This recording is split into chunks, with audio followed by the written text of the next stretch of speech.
Yes, you did. Made it weird. What's happening, weirdos? This is Gianmarco Soresi, an incredible comedian and person who I met at Just for Laughs Montreal this year and was absolutely blown away. Here's a little taste of our conversation. I think my dad is, there's just a disconnection. He's not close with the family. His father left, started a second family. And I think his father was Italian. And I do believe that his connection to being Italian is the part of his father he could still love despite having, such resentment towards his father himself. Oh, I wish we had a trophy here because that's some good. So much goodness to get to, guys. Just a couple things to plug here up top. I want to say that I'm going to be on tour. Thanks to everybody that came to Atlanta, Charlotte, Washington, D.C. Coming up is Vancouver. That's this weekend. Go to PeteHolmes.com for tickets to Vancouver, followed by Grand Rapids, San Diego, New Orleans, Dallas, Houston, Milwaukee, Madison, Royal Oak, Michigan, Minneapolis, Minnesota, New York, and Ridgefield, Connecticut. The shows have been incredible. This hour is very, very special to me. It's so fun to perform. It means so much when weirdos come out and support. So it'll be great to see you guys on the road. Like I always say, PeteHolmes.com for tickets to all of that. And if you like this show, why not try a Pete's Pick? We just got one Pete's Pick up top here. This is, I'm wearing it. For those of you watching the video, you guys have heard me talk about the Apollo Neuro quite a bit. In fact, I'm being visited by my friend Kurt, one of my longest and oldest friends, and he is wearing his Apollo because, of course, I gave him an Apollo because I can't stop telling people what a difference it's made in my life. It's not a watch. It kind of looks like I'm wearing a watch, but it is a piece of wearable tech that helps your body recover from stress. What does that mean? It uses almost subperceptual vibrations to speak to your nervous system directly through touch. It's like touch therapy that you wear on your wrist or your ankle that helps you relax, sleep, focus, and be more productive. It is like a wearable hug for your nervous system using touch therapy to help you feel safe and in control. The settings are energy and wake up, which is incredible before a workout. You really feel that one. It's like espresso. It gets into your system. It gets your heart beating and pumping and blood moving. It's such a wonderful thing when I'm driving. If I feel a little sleepy while I'm driving, I hit the two buttons on my Apollo. Run the energy and wake up, keeps me alert. I love it. Social and open is usually what I have it on while I'm doing the podcast. It's exactly what it sounds like. Helps your shoulders relax and ease into social situations with more grace. Clear and focused has been shown to combat some of the symptoms of ADD. I use that when I'm writing, when I'm studying, when I'm reading. Wonderful way to get your body into that mode. Rebuild and recover after something stressful. In fact, I'm a little bit sick right now, so mine is currently rocking Rebuild and Recover. All the way to relax and unwind and sleep and renew. So helping you rest, helping you meditate, helping you focus, helping you wake up. It's incredible. It's like finding the fuse box to your body, and you can see everything labeled, and you can turn certain things on and certain things off. It has made such a chemical-free difference in my life, meaning it's not something that a prescription drug or something that you need to take. It's something that your body can understand, and it just lulls you into that state or jazzes you into a heightened state. It is not woo-woo. I always like to point this out. It was developed by a neuroscientist and a board-certified psychiatrist who have been studying the impacts of chronic stress in humans for nearly 15 years, and Apollo's effects on stress, sleep, cognitive performance, and recovery have been proven in multiple clinical trials and real-world studies, and they're doing new studies all the time. The best way to see if you like it is to give it a try, and you'll be showing your support of this podcast and showing your body just a little support we could all use. Get 10% off and show your support of the show. Go to apolloneuro.com/weird. That's APOLLONEURO.com/weird for 10% off. Something special, something helpful, something real you can do to help your body cope with stress and show your support of the show. All right, everybody, that's it. Hope to see you on the road. Go to PeteHolmes.com to come see me do stand-up. And in the meantime, enjoy this chat with the incredible Gianmarco Soresi, and check out his podcast. It's called The Downside. And enjoy this podcast called You Made It Weird.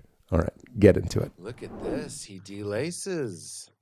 I love high tops, but they take too long. So do we love them? To put on. I mean, if a shoe has one strike against it, do we still love it? Like, can you have a big shoe strike that you love that for- you're like, there's something I hate about the shoe, but I Yes. still love it? And if the thing is that putting it You on can move that a little bit if you is the need problem. to. Oh, is this for me? If you're Oh a my little low God. energy, that's Magic Mind. It is one of our sponsors, but it's because I love them, and then I reached out. Good, give it a good. shake. Give it a shake. Give it a shake. Get a little matcha in it. Ooh. People are tired of hearing me say this. Just a little caffeine, but it's good for your brain. I'll take it. You're gonna love it. I'll give you some to go. Little parting gift. You can also shoot. It's delicious. Let's love go it. back to our hot riff. You can just chug it, man. It's Just a chug shot. it? It's a shot. It's a shot. It's like yeah. Do it properly. Now look at the camera and say I love it. Can you say this is Gianmarco Soresi? This is Gianmarco Soresi. Soresi. Thank you. I just And- needed help with your name. I'm not getting paid for the sponsorship, and it's still good. Yeah. Yeah. They'll offer you cash to reuse that Please. clip. Yeah. Listen, I have a teeth whitening commercial. I did it 10 years ago, and Sorry, there you go. they paid me in teeth whitening products. Oh. And I was a young actor in New York. I signed a 10-year contract. I got paid in tooth whitener. Wait, facts? Because that's what like my mother thinks commercials are. Like you get paid in the product. Yeah. You just got paid in the product. Yes. Just 6 So months. wait, let me rephrase that. So you didn't get paid and they gave you product? Yes. Because whenever I see like I had a driver the other day because I've been traveling too. Of course. And he was telling me that he was on The Price is Right because he heard me on the phone discussing show business. And I think he was like, there was like a slight dick measuring. Yeah. There really was. Like I had to take the call. Of course. But there were things. Of course. Things were said. And this guy did not know who Old Holmesy was because Old Holmesy, I'm like a spy plane. I'm right below that radar. Nobody knows Old Holmesy. And then after he hears Old Holmesy be like, well, blah, blah, blah, blah, he just out of nowhere goes like, I was on The Price is Right. And of course, what do you say? What do you say when someone says, I was on The Price is Right? I won the Showcase Showdown. You say, How much did you win? yeah, what was the prize? Yeah, what was the What prize? was the prize? What And he's- it what was a it? hot tub that he returned Sure. because it was too small. And I'm like, Too small? Is this a fat joke for you? Like, I are you see. is this a self-fat joke? Uh-huh. SFJ? Is this an SFJ? It was a bigger fellow? He wasn't, but I guess this was a tiny ass hot tub. I don't know. Was it Sure. the Drew Carey years or the Bob Barker years? I feel like Bob Barker years, a hot tub was like something you put your feet in. Yes. And now we're like, give me something I can sleep in. Yeah. Like, Hot tubs are over. I've stayed in a couple places with hot tubs. You use it once, you get too hot. 5 minutes later, you go. A regular bath is fine. Your regular bath is fine, but you're tall. The only thing about a hot tub is the depth. oh God. But you're tall. Oh no, I'm saying we Yeah. understand the knees go out. Look at you. And then you turn off Look the at the water. string bean. You're You're string thank you. bean. I You're think taller than that's me. a compliment because I'm tall soft. You're tall skinny. So when I call you string bean, compliment. Because I go, look at that lowercase L. When was your growth spurt? What age? I think it's still happening. Really? I'm an uppercase B, is what I'm saying. Sure. You're a lowercase L. And I've always envied the lowercase L's, the llama people. When I lose weight, people go like, "Did you get taller?" That's what people say. Yeah. They think it's taller. I'm like, optical illusion. I have a manager who lost 30 pounds like 10 years ago, and people still remember him heavy. Sure. So every meeting I've had with him starts with a 5-minute discussion of how great Dave looks. And I'm like, he's looked like this for 10 years. Sure. But you hit save on Heavy Dave. Yes. Have you been working out? I heard on some podcast that you were working out. What is this? You have a compliment. What is this? A nice thing. What is this? You going to the I'm gym? glad you accepted my lowercase L thing because I did mean it. I have started because I'm 43 Mm-hmm. and my friend James was like, if you don't go into your 50s with muscle, you'll just never have it. Sure. So it was like the clearance sale on muscles. You know, Muscles. like because there was a clock on it. Yes. I was like, oh, there's a clock on it. What's- Now I'm interested. What's something you want to be able to do with your body? Was there a moment of like you couldn't open something and you said, "Fuck, dude, Love this question. This is- By the way, what's the name of your podcast? the downside." If you want to hear a great interviewer like this, go to the. We bleep it. Until I start sponsoring them, it's going to be Magic bleeped. Mind? Yeah. I'll put you in touch. I mean, Please. tell me how you feel in 10 minutes. What if you die in 10 minutes? Magic Mind. It'll kill Gianmarco Soresi. You would cut it out. You'd make it work. You'd Oh, figure it yeah. out. Would just get Jeff Goldblum in here. Please. I've yet to meet him. I've yet. Yes. Yes. Yeah. Yeah. I mean, like, he's so What I He's love about velvet. He's a velvet person. what I love about is that he's Jewish like me. Yeah, And that's not what I was saying, because Jeff Gold is kind of his own thing, but keep going. it's kind of his own thing, but Meaning he's not a classic anything. But I think it's what he did with it. Like if you like Tell Woody me. Allen, you know, he stutters, and Yeah. it's not hot. No. I wouldn't describe it as sexy. But No. but It dehydrates. Jeff took the stutter yes. and he made it sexy. He took the Jewish stutter, added a little more glides between it, and I don't know, but yes, and it's him stuttering. It's him stuttering, but he does it with a glide. And It's he a made it looped sexy. up Allen. Yes, It's a smooth Allen. yes. I promise Woody they're similar. Allen, if I could maybe just get in line. If I could. That's what it is. That's Jeff. Okay, He's here's Woody amazing. Allen. I don't, croissants, they get stuck in my throat and I need something. Croissants, they get a little stuck in my throat. And then they say, realize- well, have whatever you want, Mr. Goldblum. We'll go get you anything. Yes, we'll get you a moisture bread. We will get you a moisture bread. Yes. There's something immediate about Goldblum, because when you're going, but he's with you, he's always looking at you, and he's going, you get the sense of a high wire act. Like, is he going to get it?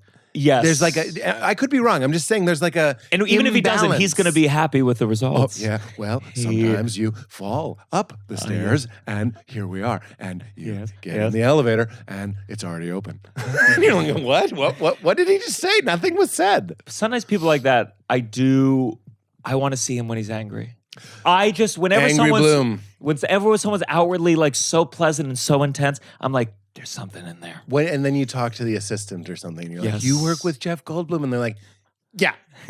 Trust me, the glide goes away when he's yelling at you. Yeah, in the car. He goes, come over here. Where the fuck is my Yes. chai latte? I said. I'm interested in the Goldblumathons because we're in one. Incredibly, yes. Yeah. But when does it end? It's interesting that these things end. Brendan Fraser. Sure. Back in the limelight. There he is, shimmering, shining. He's doing great. We loved him in The Mummy, and yes. then 30-year break. Weird. I'd see Jeff as the whale. The Whale of If Jeff Goldblum in The Whale, if they switched roles, I could see that. That's the movie that he came back with. Fatsuit. That everyone's it's this weird thing. They're excited for Brendan. They don't like the movie, and We don't like the movie. People have really done a bifurcation. I mean, when I say we, I mean the general Twitter. Are we mad at the movie? The movie? Because when I saw a preview about a hefty individual being played by a non-hefty, I was Sure. like, people are going to be mad. Yeah, and I think I'm it's from- reasonable. I think it's reasonable. Squeezable too. To be mad. Very soft. But Gilbert Grape, we like our real bigs. Yes. Get a real big in Yes. there. I'm not How many trying to be acting funny. opportunities are there Yes! for this person? She Did you- can put on a yes. skinny suit and do something else. You got to let her do it. Can you please do that on stage tonight? Sure. The very heavy can't put on a skinny suit. It's not fair. There's no skinny suit. I'm sorry. I'm a suit now. That's what the heavies are saying. Yeah. And this whole time I'm like, can I say heavies? Is that the new? Is that I'm trying. I like soft. is heavies? Well, technically, it's typically. But is that like a term that people use? I'm trying it Sure. because you certainly can't say. if Let's not you're say the one. one to invent the new Heavy? term for heavy, I think people, I'd have to be quite heavier. Sure. To be like, we prefer heavier. Yes. Because getting back to your initial point, when old Petey gets in more shape, I have jokes about being soft, and they don't work quite as well. If like when I was, I know what you mean. coming out of quarantine shape, people were like, "One of us," Uh-huh. and now I'm like, I'm soft, and they're like, "Eat shit." Maybe in Yeah, LA, yeah. I'm LA. I'm TV fat. I've They're said that getting a many milkshake. times. You're getting one of these shits, and they're Yeah, like, exactly. okay. Yeah, yeah. You're no longer a man of the people. No. No. I I always felt that when I started stand up, I thought I was a chubby kid, or I always thought I had moobs. Like early stand up was Moobs, like never all heard about my moobs. moobs. Yeah. had a waiter at Bennigan's tell me he was a gay waiter, not important, but you'll see where it's going. He said he wanted to titty fuck me, and that night I went home and did push-ups, the kind with your legs on the ground. That'll get you doing some push-ups. Sure. I didn't- did shirts versus skins. Your response was sure to my very Because vulnerable I story. I know exactly. I had Yeah, when I was moobs. doing Moobs shirts are- yes. shirts versus skins Tell me. in middle school, and this kid came up to me. He went booby booby booby booby booby. Give me this kid's name. 'Cause He's, I want him dead. He's in a rich family. He'll kill us both first. Yeah. Well, yeah. I can't be going through lasers to kill somebody. Sure. I can't be moving all sorts of crystalline boxes just to get into somebody's house. People do that with the Bitcoin. They're like, I'm going to hire someone to kill someone. That's What do you mean? Bitcoins? Dude, oh, I you go on the just- dark web. I just imagine the person's like, oh, this is a thing you can buy. What You I do like the intersection there is a murderer who also understands cryptocurrency. Who's like, I'm on the cutting edge of crypto. Well, when you hear about the people get caught, you're like, who's not getting caught? Who didn't get How many caught? murders? The Barry of Bitcoin. We don't know. Yeah. We don't know. This is the open marriage thing. We don't know the successful ones because they don't talk about it. Sure. That's a good. Has that been on your mind of late? I'd love to open up my marriage right now, if you know what I'm saying. Is After that you told the appropriate? waiter Was that story, I'm like, appropriate? yeah, I'd like to titty fuck you too. We don't know each other that well, and I'm really glad you breast-standed that bet. Sure.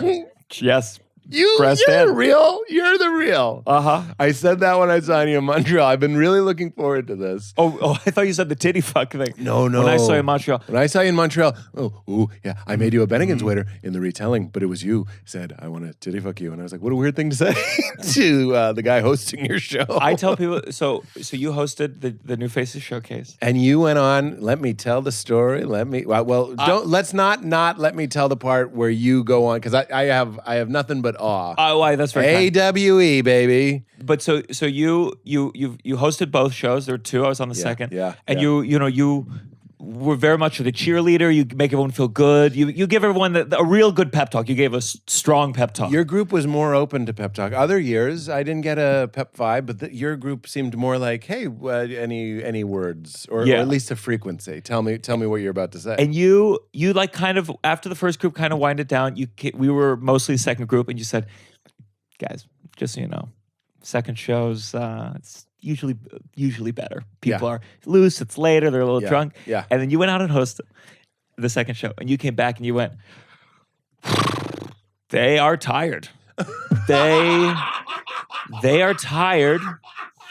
I think it was They're a lot worse. of people from the first show that came back and were like, oh my God. Yeah, But it was yeah. good. Something about that the second, because there was a mood of like, they're tired.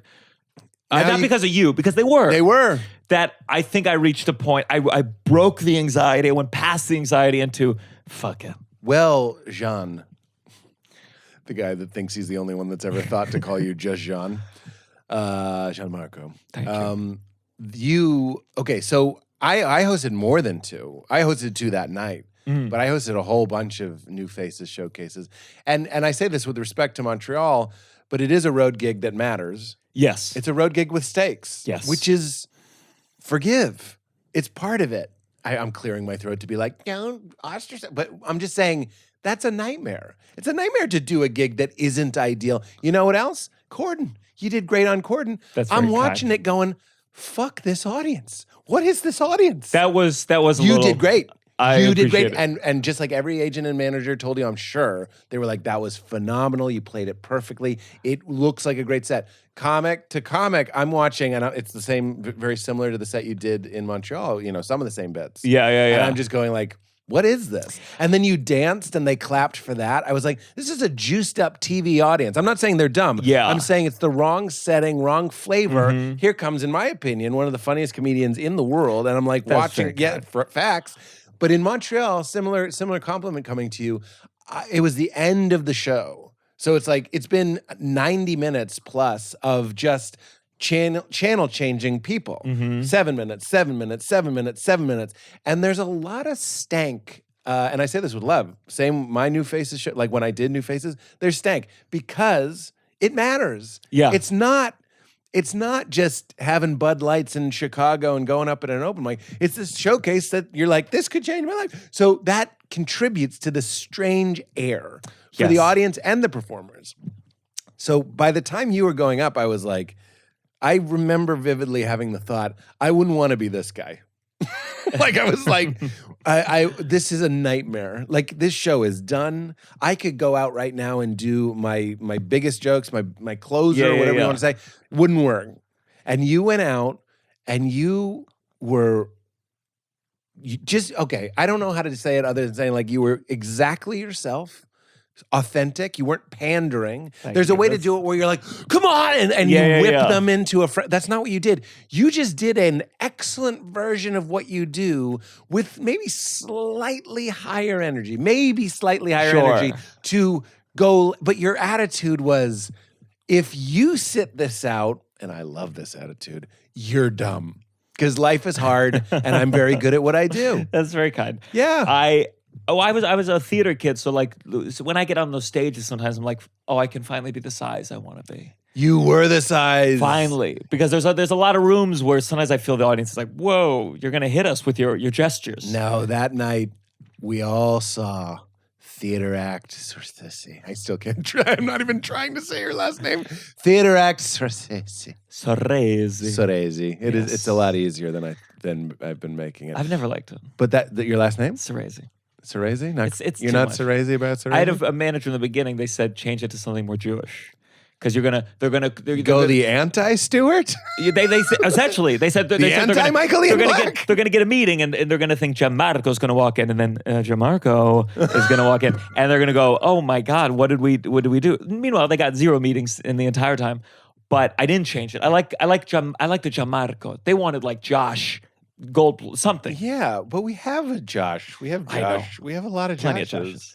It's a lie, though. My name is a lie. Why? It's so Italian. Why a lie? People but think. Okay, look. Yes, you feel Jewish to me. Of course. You know, but not everyone knows there are- Jews. What's that? You know Jews. In the middle of the country, that's a yes. surprise to them.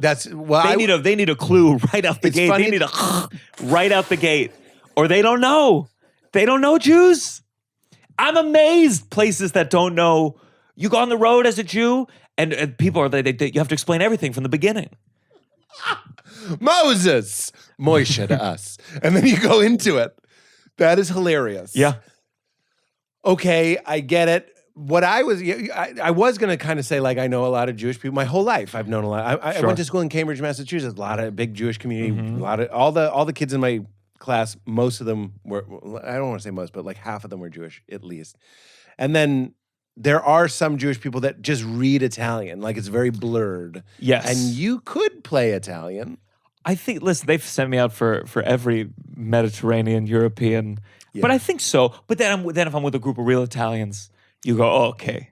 Yeah. I could have been on White Lotus. I could have been, Italian-ish. Yeah, Italian-ish. But The new Kenya Bear is Italian-ish. but it's. I think the thing that people think is Italian is more just like anxiety or just like ADD, like It's the a gesticulation. Well, it moves. Anxiety in an Italian person and anxiety in a Jewish person seems to express itself just slightly differently. Yes. In the body. Yes. I'm not the authority here. You take this riff. Well, I That's the setup. I'm gonna sit this play out. I just think that's why I was able to think. My dad like raised me to believe I was 100% Italian.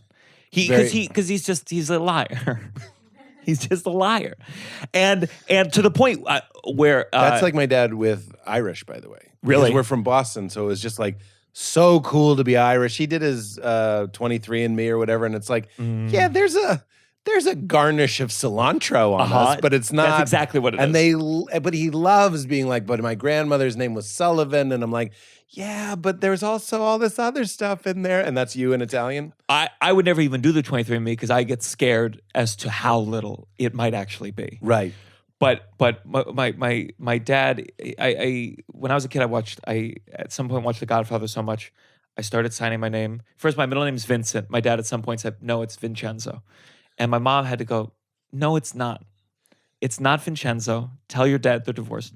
Tell your dad to stop lying to you. Vincenzo? Vincenzo. My dad was like, it's Vincenzo. You got Vincenzo'd? Your dad was like Italian pranking you. Yeah, but he's pranking himself. He's within his own prank. Like he wants to believe it. He doesn't just want you to believe it. Oh, he wants to believe it. Where I went to Italy after college because he said we had family in Sicily. And I was young. I was stupid. I got all the way to Sicily and I finally called my dad. I say, okay, time to meet the family. And he's like, I can't find, I don't know where they are. He all the way to Sicily. It was like being catfished by my father in a way, but about my lineage. Oh no. So this is like White Lotus season 2. yes, exactly. Yeah. I should have just been there being like, trying to connect to my roots. But you would have rather, remember they find the ladies and they like kick them out. They're like very inhospitable to them. You would have preferred that. Yeah. I mean, they could have gone in with a little more. I would have enjoyed that. You would have like. Someone reached out to me on Instagram over COVID and they're like, they were in Sicily and we're second, fourth cousins removed. So something is there. There's some kernel of truth. Okay. There's a Soresi street. There was a Soresi pasta. Something. But it's far. Yeah. My great-grandpa's name was Luigi, though, which I do think is fun. Right. That was the first joke that I was like, where is this crowd? I tell my family we're from a Nintendo, and I'm like, it's an applause break. I don't know what's happening. That's fair. But that's old Holmesy. If you had 300 Holmesies in that crowd. Sure. That would have been a shocking, if I came out and there were 300 Holmesies. Just clones. Terrifying. Okay, you mentioned The Godfather, because my father is also, I don't know if we have any Italian. Maybe a smidge. Sure. Maybe just a little Parmesan. You got the slick back a little bit? Just a little bit. Mm-hmm. I don't know where this hair comes from, but very little. But my dad is obsessed. Like, I feel like every dad, with like The Godfather. It's something about manhood. There's slide something. on Italian leather shoes. Pasta, violence. Like, by the way, these are stereotypes, but these are the things that my father seems to like. Like when Joe Pesci, I saw Goodfellas when I was way too young to see Goodfellas. It was one of those horrible memories. Yeah. You know, my dad's watching it. He's probably tying one on. What was the scene that fucked you up? Like where there's the body in the trunk, and then he just goes back and casually stabs him. Mm-hmm. I know that's like not a big deal if you've seen 1,000, 100,000 murders. Yes, but if it's your first one and it's something about a little Joe Pesci kind of waddling up and stabbing somebody, you're like, he looks like a cartoon character. Yeah. Nothing safe if Joe Pesci is and he's not the same. He's not. That's exactly my point. The world's dangerous. He looks like I also fucking know him from motherfucking Home Alone. Sure. And in comes fucking Home Alone in a sharkskin suit and stabs a tied up and bound person. Your dad should have told you it was like Home Alone 2, where they actually catch him. They actually do. That's what they wanted to do to Kevin. Yeah, that's what they wanted. That's what. If you think about it, that's what they wanted to do to Kevin. Yeah. They wanted to murder Kevin. He murdered them 10 times over if we really follow the physics of some of these pranks. Oh, Kevin murdered them. I don't, but a stand-up bit. I want to see that movie where Kevin hits him in the head with a pipe and then he's dead. And then his little kid has a dead body to dispose of. Worse, he's kneeling by a dying body, going like, this prank. I'm sorry. I thought the Skittles on the stairs was funny. And he's just like swallowing his tongue. And then the old man with the shovel calls the cops on him and goes like, I saw it all. On the witness stands the lady covered in birds. I'm blending. And they try him as an adult because, he's so skilled. He's really a smart boy. Yes. Yes. He had that slow motion machine that made him sound like an adult. Let's try him as an adult. The Talk Boy. Why did I act like I couldn't remember the name Talk Boy? Yes, I Is that could. a movie? Talk Boy is the name of the Walkman that he uses to speed up and slow down. It's prominent. Speaking of Magic Mind product placement, Talk Boy is the Magic Mind of Home Alone 2. Credit card, you got it. That, you know that part? You don't have to pretend. Sort of. It's how he orders food and stuff. Huh? Okay. Yes, I do remember it. Yes, I do. Because he has his dad's credit card, but he sounds like a middle-aged woman. All little boys sound like middle-aged women. Mm-hmm. If I'm to be believed. I haven't spoken in New York. You don't run too many middle-aged women. Boys. Sure, or middle-aged women in this industry. Forgive the ref. I'm talking about when I was 11. I would always call like Sears to see if they had things that were like in the Sears catalog, and they'd always call me ma'am. Now, did it really fuck you up when you were at that age? Like, did it bother you? It did. I'd go, thanks, ma'am. And I'd hang up the phone really. Even if it was a man, you'd say, thanks, ma'am. Yeah, now exactly. You feel the shame. You know what's funny is if it was a woman, they just thought I was angry at something else. Maybe I got stung by a bee.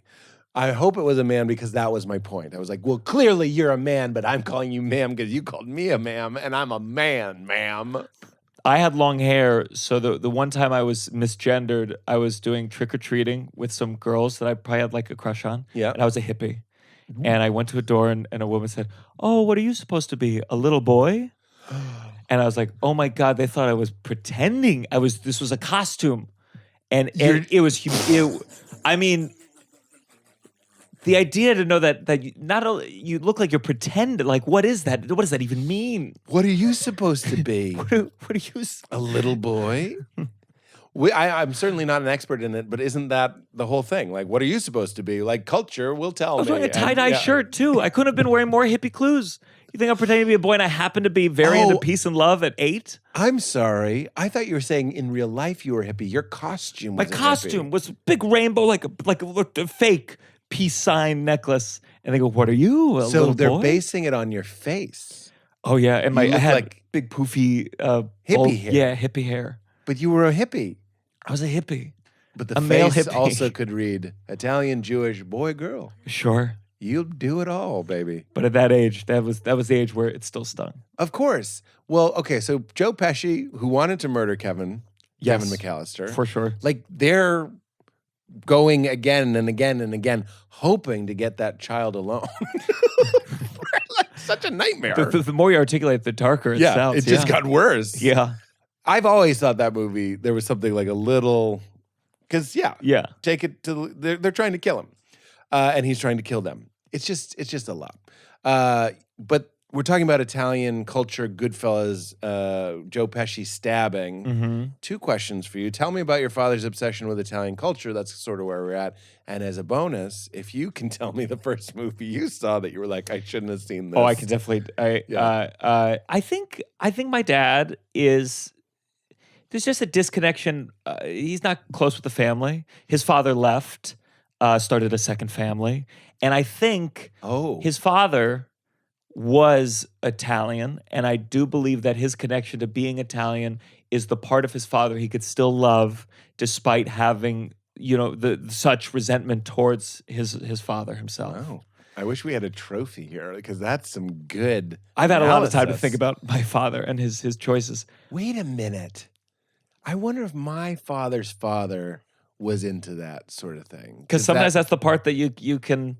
It's the river you both swam in. You connect from. Can I just say everything comes down to, like, at its deepest level, mommy or daddy? Like, it's just something crying out for something we didn't get from the giants that raised us. And just my dad and I, we have a tough relationship, but like he's had medical stuff, and it's like in that moment before the surgery, it's just like it's primal. There's my father. Yeah. And it's impossible to. Yeah. It's imprinted. It's just a different. That's why thing. It's a young man's game to be like, fuck my dad. I'm fucking done with him. I'm Yeah. like, I know, I get it. Enjoy that time. But I it's enjoy comedically. I make a lot of jokes about my dad dying and me not really giving a shit. Really? Because I think that's. Because he only speaks Italian. Yeah, because he lied. He lied to me. He left me in Sicily. So I'm like, for the rest of my life, I'll talk shit about you on stage. No, I think it's just because it just gets to speak to.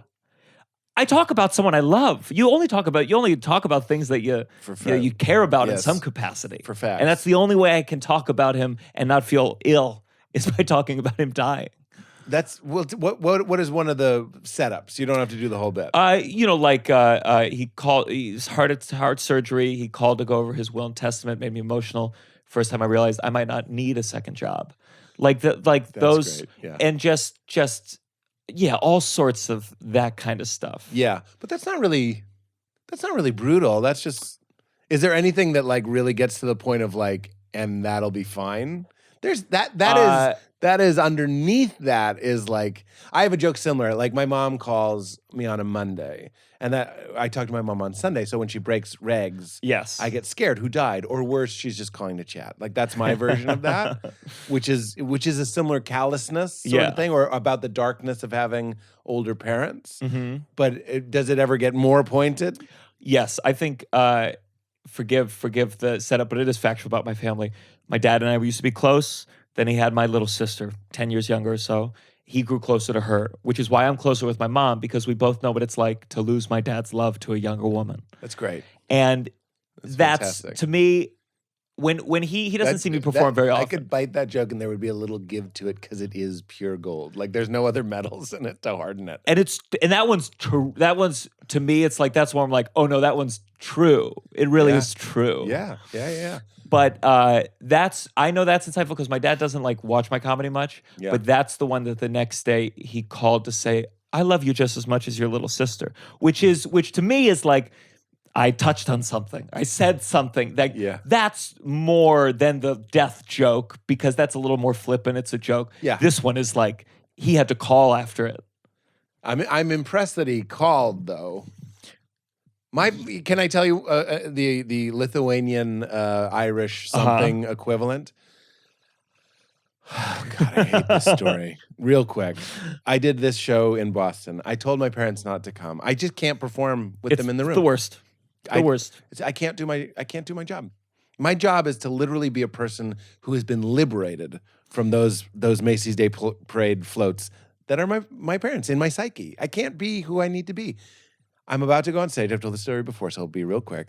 Literally about to go on stage. Opener's wrapping up. Somebody with a headpiece goes, "Your dad's here?" And I'm like, not only did he come, but he came and didn't get a ticket. Oh, I know it. And just went in and said, "I'm Pete's dad." And so they had to call back and I go, "Let him in." But I'm freaking out. Then I go on stage. I toned down because I was too scared, just a little bit. Sure. I toned down some of the jokes about my dad, but one of them, I was like, I can't. It's this great story about how my dad doesn't know how to use his phone. And there's a part in the joke where I go, "Give me the fucking phone, Dad." Because I see him mashing the phone. And I go, "Give me the fucking phone." And I go, "I didn't say that. I'm terrified of my dad." I went, "Give me the phone, Papa. Might I help you?" You know, like that. And that was the only thing he said about the show was he goes, "Are you scared of me, Peter?" And this is the next day, by the way. And I go, "No, Dad, it's just a joke." And he goes, "Are you scared of God, Peter?" And I'm like, let's just use the transitive property, Dad. I'm your God, right, Peter? It's like I frighten you like God frightens you. Like, Yeah. like there was this weird. Does he know it, or is it's separate entities? What you just asked is what I want to talk about. You know what I'm saying is the hyper awareness of going like, you just asked, "Are you scared of me?" I answered. There was a pause, and my dad's just thinking, and then he goes, "Are you scared of God?" And I'm like, everyone knows you're going like, "Oh, he probably is scared of me. It's probably good to be scared of me. His Bible says you're supposed to be scared of God. Like you're scared of God. I must be like God to Peter. I wonder if Peter's scared of God. Are you scared of God, Peter?" And I'm like, everyone sees what you're doing. But maybe, I mean, I don't have religious parents, and I feel like maybe it's frustrating because you want to talk to them, and you have to deal with their metaphors that they might not even be fully cognizant of, but you are cursed with the knowing that they're not talking about God. They're talking about you and him. Right. And I wouldn't call my father religious, even though I think he would be aware that there's it's in your half. It's the fear God part is in the prequel. One of the, I think I called it your half and you didn't even bat an eye. I agree. I agree. For me, I'm like, yeah, that's exactly how I think about it. My daddy had this heart surgery last year. Did you say daddy? No. Oh my God. You said dad he. Yeah, dad he. Because for a second. I think you were searching for that. No. Are you scared of daddy? Are you scared of Gotti? A Gotti? Gotti. Gotti. I love Italian culture. Yeah. Like we didn't have religion. But my dad, he would always tell me if I was like scared of dying, he'd always be like, "I know there's some part of me that will survive death." When I was a little kid. And then there's that moment. What? When you were a little kid? I was a very Fear existential not. kid. I will survive death. Yeah, it was about me too. I mean, it was about my own death.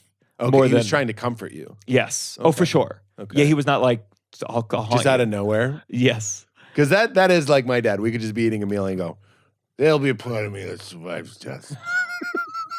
That's nice. But that's yeah. I don't know, man. But when my dad, I think it happens like when he was going over the heart surgery, I realized like, oh, I'm supposed to tell him that now. Interesting. I am now the one who's supposed to pretend to know something.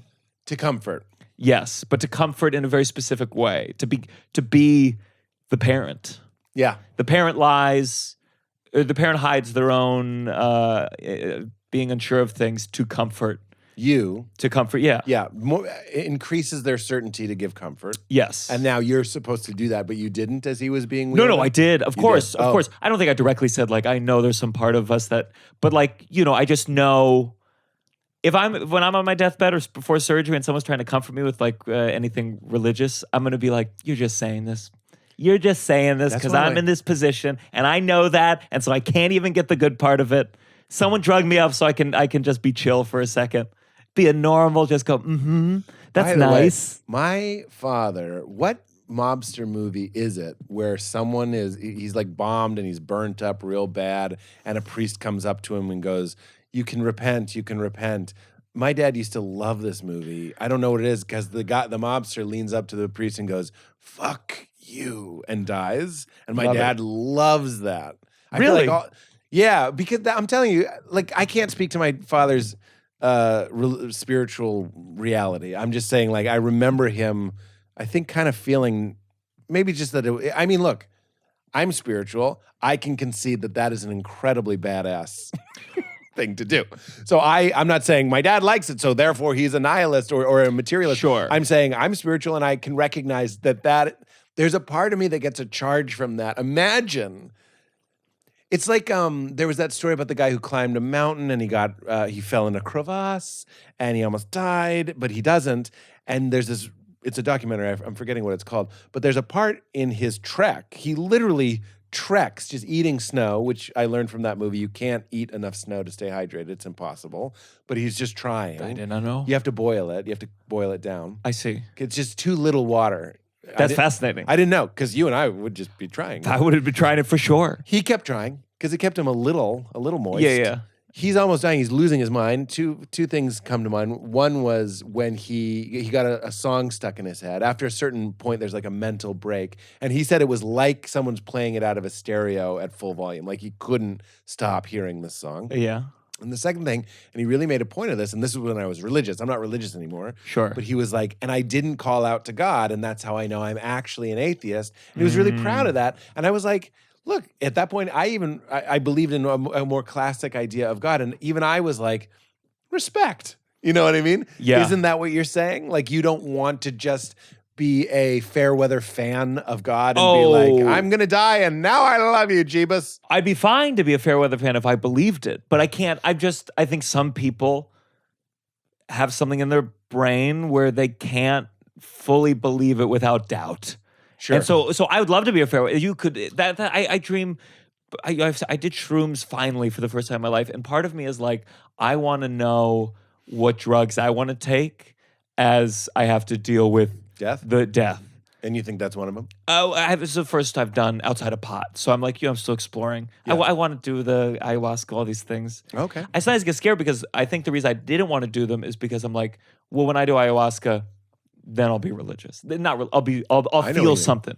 And if I do it and I don't, then there's no longer a mystery for me. I want there to be the mystery of, when I do ayahuasca, there's something I haven't seen yet. So I get scared to do it because if I don't have that mystical experience, then maybe there is none. Okay, that's interesting. I think I'm understanding what you're saying, but one thing I would offer to that is even if you have a mystical experience, when you come back, you can't talk about it. So you still have to grapple with mystery. Like even if you take ayahuasca, leave your body. I had a friend just this past week did ayahuasca, and I don't think they would mind, but the ayahuasca said that it was cleaning their DNA, right? And it was like, what are you doing? It's like, I'm cleaning your DNA. And and it used a term that they didn't know. And they were like, we're doing this. It wasn't this. For some reason, I don't want to use their story exactly. Yeah. Let's say it was mitochondria. It wasn't. Sure. But they said, we're cleaning your mitochondria. And she didn't know that word. And then afterwards, she looked it up and she's like, it says part of DNA. And it was like, what the fuck? Like, so the medicine. So she had an ineffable, like I would say, like miracle experience. I understand we could say, is it possible that she read that term and forgot it? But it was like a really, really weird term. So yes, she could have read it and forgotten it. But it doesn't matter with the things that I've done. You come back and you're still like, I'll show you after I did a drawing of an experience I had. You're still just painting on cave walls. You know what I Yeah. mean? Meaning, did I hear you correctly? Is that one of your concerns, that you'll have the mystery? No, so Like you'll come back and be like, oh, I don't get the feeling of no, not I'm concerned I knowing. won't have the mystery. That I'll Oh. go like I go, okay, you know what? I do think there's something, and I'll be reassured of that once I do ayahuasca. I do ayahuasca. I don't get anything. I just am high. Zero chance. And then I come zero. Zero. In fact, Okay. I'd put 10 grand on the table. In fact, if you did come back and say, I didn't have a spiritual or mystical experience or an ineffable experience or a trans-rational experience, Yes. all that's I what would mean. say was, Gianmarco, your ego couldn't handle what you experienced, and to reframe it said I didn't have an experience. So Terrence McKenna will talk about, so ayahuasca is like slow release DMT. There are people that smoke DMT and they go, it didn't work. And what's happening is there's so much resistance that everything in your worldview says what just happened didn't happen, that your brain will actually like self-delete the experience and go like, it didn't work. But then he says, well, let's try again. And they go, no. But why wouldn't you want to try again if it didn't work? Because it did work, but Sure. you deleted it. In the same way that we delete a lot of like traumatic, or let's forget about traumatic. Like a lot of times you wake up, you hit delete on your dreams because it was just too much of a clusterfuck. It was Yeah. like being inside of a lava lamp and a sandstorm, but it was traumatic and it was strange and it was weird and it was amazing. You just delete it. It doesn't fit in. But children, I think, don't have as sharp of a delete button as we do. Yes. Sharp of a, you know what I mean? As an effective at a delete. So it's possible you would come back and say, I didn't have an experience. But if you did that, it would be an extreme overreaction of a self-protection mechanism, not a failure of the medicine. It would be something you did to protect I think I would yourself. feel it in that case. Shrooms for me, I very much like Yeah, tell walked me. away and it was just it's always cliche. What's so funny is like I felt one with the universe. Cliche. It's Yeah, like, I well, know. that's still a great feeling too. Yeah. I felt Can I very yes and that and just Please. say all profound truths are entirely cliche? yes. Like saying like God is love, which is such a cliche.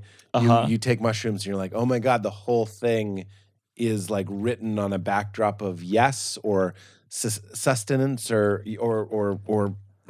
that feels like love or feels Yeah. like a cradle or words fail, so you end up saying God is love, and then you're like, fuck, I think I'm a cliche. I went outside of myself, like a godlike view.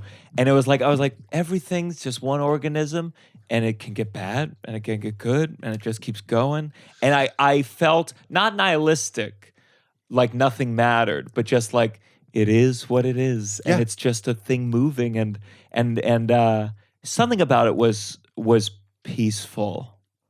But it was I felt like I just like could see the microcosm of humanity and the world. Yes. And That makes perfect I sense. dug it.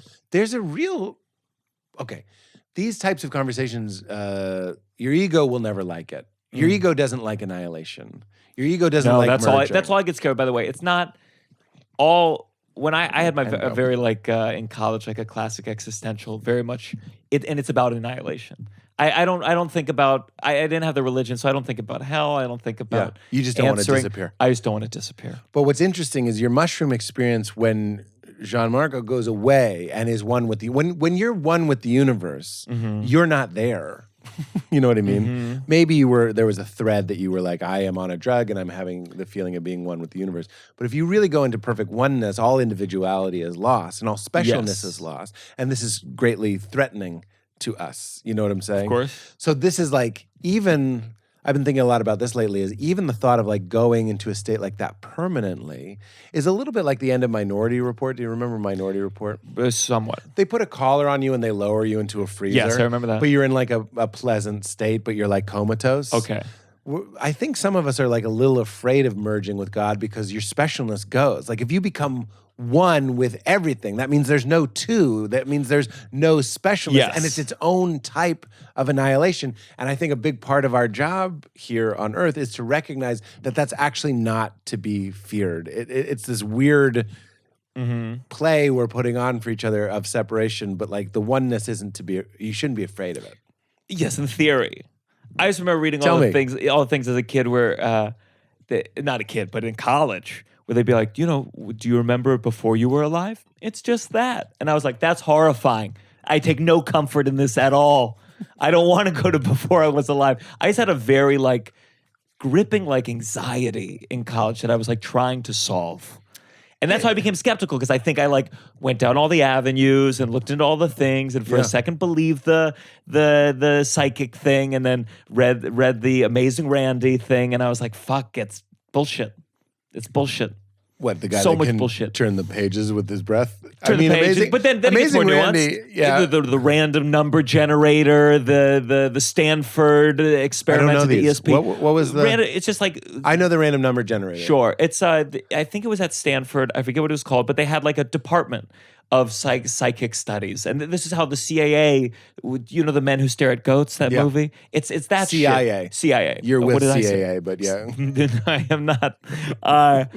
But just these big groups of organizations who actually took this seriously in the ways that it was people being bamboozled, people. Wait, so the random number generator, I thought it was like whenever there were like 9/11 or a huge earthquake or a tsunami, the numbers tended to be like these similar numbers. What is the one you're talking about? This was the idea that a random number generator should be random, but if you get some psychic in another room going 2, 2, 2, you're going to have more twos than statistically average over the. And there's a billion ways to misinterpret the data. And I understand. And there's a confirmation bias. Of course. Yeah. And I think it's overwhelming to see how many adults like who were like anti-religion, but they bought some of this shit. You know, Elizabeth Kubler-Ross. She's the 7 stages of grief. Okay. She, you know, brilliant psychologist. That thing is a known. Yeah. She got really into a psychic who would bring back dead husbands and sleep with them. And then that's what happened. What? It was him. It was him What? wrapping himself in cheesecloth, which is the reason it's cheesecloth is because it's easy to stuff in crevices, like a shitload of cheesecloth in your mouth or your asshole, I guess. Wait, hold on. Is this a bit? No. Then back it up just a little bit, cheesecloth. Psychic camp where this primarily widows would come. Yes. And they would do a ceremony where he'd bring back their husbands. Okay. So they could have a final fuck them. With cheesecloth? So what he would do, what these psychics would do is basically, they're doing magic, right? So the way that they would do this magic trick of the spirit reappearing is they would have translucent cheesecloth. And the reason it's cheesecloth is because you can get a lot really small, put it somewhere in your body. You can hide it. It's a magic trick. And so he turned off the lights. Boo! And then he comes out, and they think it's their husband. Okay, hold on. So the illusion, the attempted illusion is a physical, translucent looking person comes into the room. And because of confirmation bias, you want it to be so true. You covered in cheesecloth looks enough like my dead husband in the dark room and you're cheesed. Yeah. And I go, there he is. Has the dick.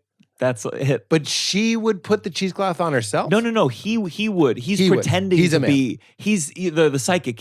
I'm saying this woman was in this camp and defended this guy. I see. And basically he got away with it for a long time, but then I think crabs spread around the camp, and they said, "What are these ghost crabs? Where are they coming from? Like pubic hair." And he was fucking them. He was fucking them, and in the cheesecloth. In the cheesecloth. So he put it on. I'm your husband. Let's fuck. Val would know it wasn't me, because every time we have sex, I go, "What a baberino." We haven't had sex in the past 10 years without me going, "What a baberino." That's if this motherfucker didn't know to say what a baber, I shouldn't be sharing At the this. end, is this At when you the come? Is beginning. that when it's coming? No, what a baberino. No, it's not like that. It's the corniest because I feel so safe, and her clothes come off, and it just comes out involuntarily. I just go, "What a baberino." But mid. Your dad would love it. It's Italian sounding. Mid. In Not the middle. mid. At the end. No, it's at the beginning. It's like you're smooching. That's what I mean. The clothes come off and it bears a comment. So I say, "What a baberino." Sure. And then now it's kind of become a thing. I didn't mean to take away from this cheesecloth story. No, I think maybe that's how the camp, that would be a better way for the camp to go down. One wife's like, "Baby, what are you doing? You haven't said it." Say it. Say it. There's a million. Okay, I know my baberino thing is just kind of a bit, but there's a million. There's no one that could have sex with Valerie in the way that we have sex. She knows. You know what I mean? Yes. People's sex styles are like thumbprints. Sure. So there's just a psychic covered in cheesecloth. Like, like this is a non-jokey version, but if he licked her ear, I'm not an ear licker. Like if Sure. there's a million But maybe things. he quizzed, maybe before, as in the readings, he goes like, your husband says, oh, he loved it when you did the thing. What was the thing again? Like maybe That's pretty he's good. finding out. And you used to love it when he would always say, what did he say? And And then he's like, I'm not going to say that. This is like- he goes, I'm not going to say that. You can bust me. I'm not going to say Baberino. I refuse. You know what? I'm done with this psychic. I'm done. What a Baberino! That's when he turns himself in. He goes, this is not right what I'm doing. You know what? This is not right. Would you agree? Do you have a partner? I do. And if we're dead and she saw cheesecloth, there's got to be a Gianmarco. Sure. Like, hey, I have an early morning. Hilarious. Also, just like the way you kiss or don't kiss. Of course. Yes. But they're sad. You're sad. You'll believe it. And this woman, this psychologist, And who's you taste famous, like cheesecloth. It's exactly. Yeah. But he And did he has it. crabs. That's how bad. And Well, the I crabs, get- Val would be like, this is him. I'm just kidding. Rampant with crabs. just forever. Yeah, You wow. never took care of it. You can see You them. never did the shampoo. No shampoo. No poo. That is fascinating. I just remember watching The Amazing Randy, who I saw on an airplane once. Really? He was in first, the old boyfriend in coach. No. And He's old. No. The We boyfriend's talked on younger. the way out, and the boyfriend was like, they only had one upgrade. He actually addressed it, and I was like, that's I've really turned down an sweet. upgrade for my girlfriend. I've turned down the upgrade Because you didn't want to be alone. Because I Yeah, you wanted to be together. Yeah, I wanted to do. I would have done it if I had her blessing. But Oh, what did she? She made no, it clear. I know. I just know. I know better. I feel like Gianmarco, the move is you can have the Sure, first but she class didn't want to seat. do that. She Why wants not? she wants to rather be together. How tall is this woman? She's 5'8". Yeah, she doesn't belong in first class. You know how they have those things on carnivals? You got to be this tall. That's what first class could be. That's what I feel when about I the see a kids. child Kids there have- with that's the exactly dangle, what the dangle. Oh. Get this fucking kid in the overhead. I'm I 11 feet 100% tall. agree. I'm 11 feet tall. Get this let him go up in the cockpit and get the little wings. What is he doing I don't know here? how you do it because it's miserable for me. And Yeah, what are you, 6'7"? 6'6". 6'6"? 6'6". That's 3 more than me. Dude. Nightmare. I can't even imagine what your life is like. There's a lot of first classes that I'm like, this is not enough. Like, for real. Like, somebody puts their seat back and I'm like, this is coach. This is regular people's coach. There's no first class for me. Yes. There's no first class seat for Shaq. There's just coach in the front. You hear the Andre the Giant story in the documentary? Tell me the story. I want to hear the story about me in first class. He was too, even for the nice jets or whatever he was taking, he was too big Yeah. for the he, toilet. For the takeoff, that he'd pick it up and throw Yes, it. he'd do it. Like a paper airplane. He'd do it. Where are we going? First I will blow, then I will throw. And they bring out a bucket in the middle, and they had pull the first class curtains. Hopefully, they were better, more reinforced than the ones we see. And he would have to take a shit in the bucket. Not just a shit. A giant shit. A giant shit. A giant shit. And then they giant bring out shit. the rolls of paper towels. We're a couple inches away from that life. Thank God he was rich. I don't know what he'd do. You can't just do that. Same with Shaq. Sure. When I saw Shaq, I interviewed him. Most of my questions, I don't know if we used them, were about showers, toilets. Have you ever taken a bath? Like, have you ever taken a bath? Has this motherfucker ever taken a like you just want to get mad on his behalf? Like, Yeah. when do you get to bath? When I stay in a nice hotel and I have a tub, Petey's in that tub. Now, do you leave? I leave the water running because the drains. extra drain up high, so Yeah, it doesn't go hydrant. too high. Yeah, If yeah. you turn off the water, the height I like it at, the drain starts activating. So I got to keep that water running. Keep it. Oh my keep it god! running. Yeah, you put me in. We're already at that. I want to be submerged. I don't want this fucking Yeah, get those knees in there. get the knees in there. These are facts. Okay, so your dad loved The Godfather, and we're talking about the Randy. We just went on an Yes. airplane riff. I'm with that stuff, but there's a lot of. I'm not even like. Let's just say this: the cornerstone of my spiritual reality is not psychic phenomena. Sure. I don't really care, and I'm going to put this to you: when a piece of the mystery, The Amazing Randy, points out a part of the mystery that isn't factually true, I just think it's adorable that a piece of life is going like, this piece of life can't read my mind. Do you understand? It would be like looking in a snow globe, and in the snow globe there's a city of amazing seahorses, and they're all wearing sunglasses and they're all vaping. It's the most incredible thing you've ever seen. And in the snow globe, filled with millions of seahorses, some of the seahorses are going, this seahorse says he can read my mind, but he's full of shit. But from my perspective, I'm like, you're both motherfucking magical vaping sunglass seahorses. That's incredible. Like, how the fuck did you get to be? Do you understand? Of course. When a piece of the mystery analyzes the mystery and goes, this isn't mysterious, I go, motherfucker, you are the mystery. You're looking in a telescope and using the phenomenon, the infinite mystery of awareness, to look at a planet and go like, I know where that planet will be in 3 months. Or you build a bridge, or you make a vaccine. You do a lot of incredible things. But you're still... The observing principle of this experiment is ununderstood and is and I feel that sometimes. Yeah. I feel one of your bits that I always love is just that it doesn't make any sense. Yes! I mean, that's because that's the closest I would get to whatever I would say I am. I mean, I'm very skeptical. I would call myself a borderline atheist, but that is what I try to hold on to. Yeah. It doesn't make any sense. You're observing this. Why is this? Right. It's big. Yeah. But I sometimes see that scam stuff, and I am not able to see it as positively. I go, I get frustrated at the people being taken advantage of, and I feel this way about all astrology, where it's like it's cliche at a certain point to like be like astrology is not, but it's not real. It's not real, and you hear about it. It's so interesting. I don't know if you've ever gone to a good astrologist, man. I dated a girl But it's not- whose mother was an astrologist, and she gave her a sealed envelope. When she dated her father, she gave her father a sealed envelope when they started dating. And when their daughter was born, she said, open the envelope, and it had her daughter's birth date on it. It was just based on the chart. And I know what you're going to say. She faked it. She swapped the envelope or whatever. And that could be. But I would say there's about 5 billion people in India that firmly disagree with you. And we have to concede that our culture just doesn't value it or look into it. I don't know. I think it's to say that the planet affected your thing as makes as much as that affected the trajectory. It does. I know, but I don't Everything know is- it. But I don't know how. Yeah. But I don't know how. Right. And for me to articulate how in any way, shape, or form is a projection of my own Hubris. subconscious. Yeah. And there's a little pride to it. Like it's the I know what's going on here that you bump against. Yes. By the way, I'm also not a huge astrology person. I've just had certain experiences where they're like, I had an astrologer tell me this is when you got divorced, and it was when I got divorced, stuff like that. I just think She was a huge Crashing fan, and she did the timeline. I'm just kidding. I just think we, especially on like the liberalish side, when we talk about the vaccine and stuff, where people are like, please, let's be more scientific as a country.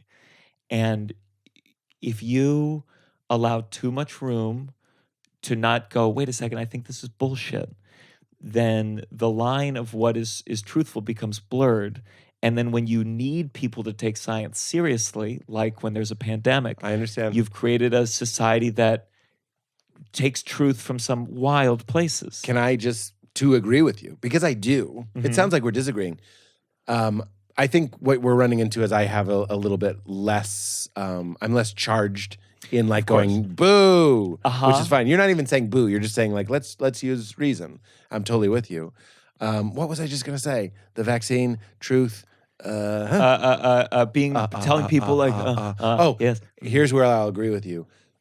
When religion, astrology, psychic phenomena, any of this becomes certainty worship or any sort of planting the flag of certainty, if any religion or tradition doesn't have the humility, by the way, all of them have humility baked into them if you look for it, to say, this is how we choose to interpret the ununderstandable or the transrational or the transcendent. Like these are our symbols. These are our symbols of symbols. Like words are symbols of symbols. But this is as close as we can get because we want to experience and participate with the unknowable because we can't know it, but we can become it or be it or merge with it or play with it or like your mushroom thing, sort of commune with it. If that becomes certainty, and we know what the future is going to be, and I know what happens to you when you die, and I know what happens to me when I know what these people. The certainty worship is not what I'm about, and it sounds like you're railing against allowing everybody in because then it dilutes the things that we can be certain about, like mathematics. Yeah, or grapple with the things that are unknown. I just hear you hear well, I'm a Leo, I'm not going to get along with a blah, blah, blah. And you're like, that's not real. And that's not real. And so or you could say it's real because the chances that you won't get along with somebody are so high. Of course. Right? It's like saying this stone predicts you'll get divorced or not. And you could flip a coin and know if people are going to get divorced or not. People say to me all the time, you're a Leo. I knew it. And then I'm like, what does that mean? Well, you're obstinate, you're stubborn, you're a jackass. It's never like the brave. Because I always say, I'm not brave.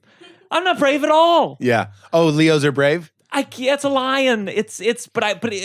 People ask you it all the time. I read about some I want to be this person. He was on some talk show. I think he was a scientist, and some actor said, "What's your sign?" And he said, "I would not undignify your audience by pretending like I believed in that." He wasn't trying to. He said it a little nicer. Yeah. He wasn't saying "shut the fuck up." He was like, "I have but too he much was respect for your audience to participate in that." And that's what I think. I think especially with astrology, people really want you to participate in a way that if I came at them with any kind of religious thing, they'd go like, "Ugh, don't push this on me." And they do it casually. They do it in business and work meetings. Yeah. No, you're right. It's funny. You're right. It is sort of like a right v happy sort of situation. Yeah. Because what I'm thinking right now, and again, just so you know you're not who you're talking to, I don't really care. I do know that the world is overwhelming.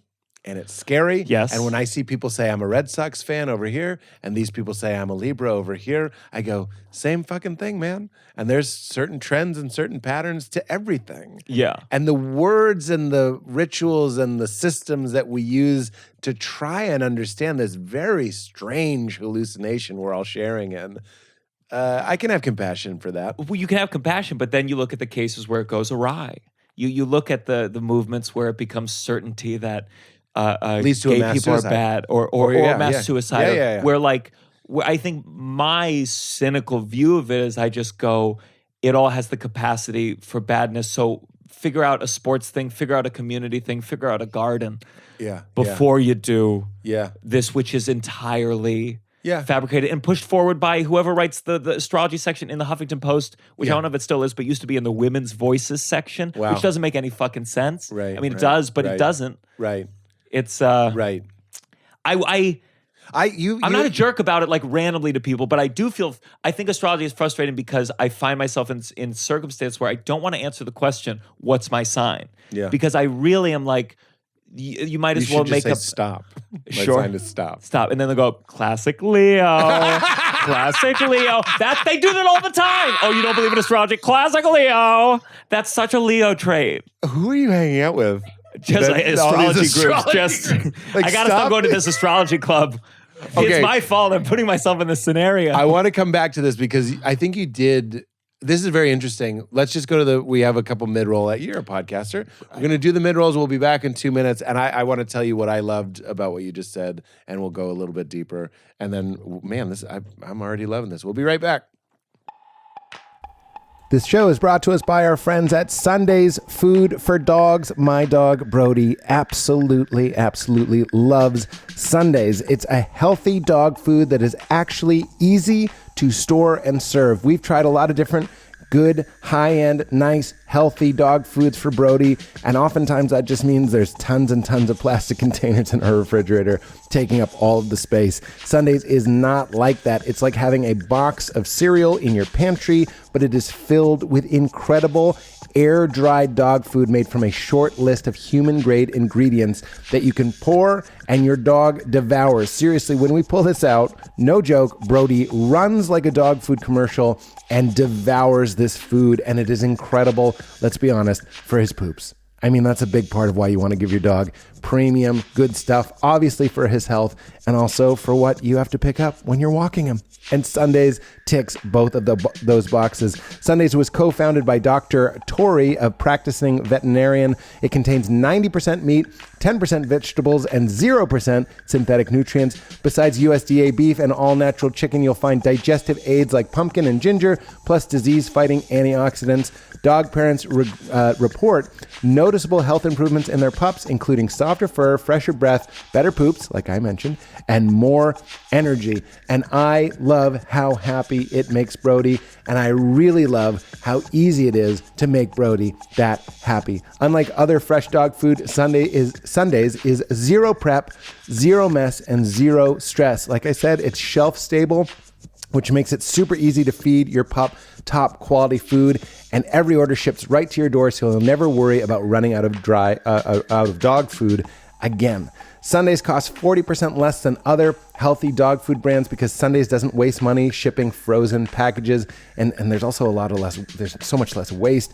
Instead, they spend on what matters, sourcing the best all-natural ingredients for your pup. So we've worked out a special deal for weirdos. Our dog-loving weirdos get 35% off your first order of Sundays. Go to sundays4dogs.com/weird or use code WEIRD at checkout. That's sundaysfordogs.com/weird and upgrade your pup to Sundays and feel good about the food you feed your dog.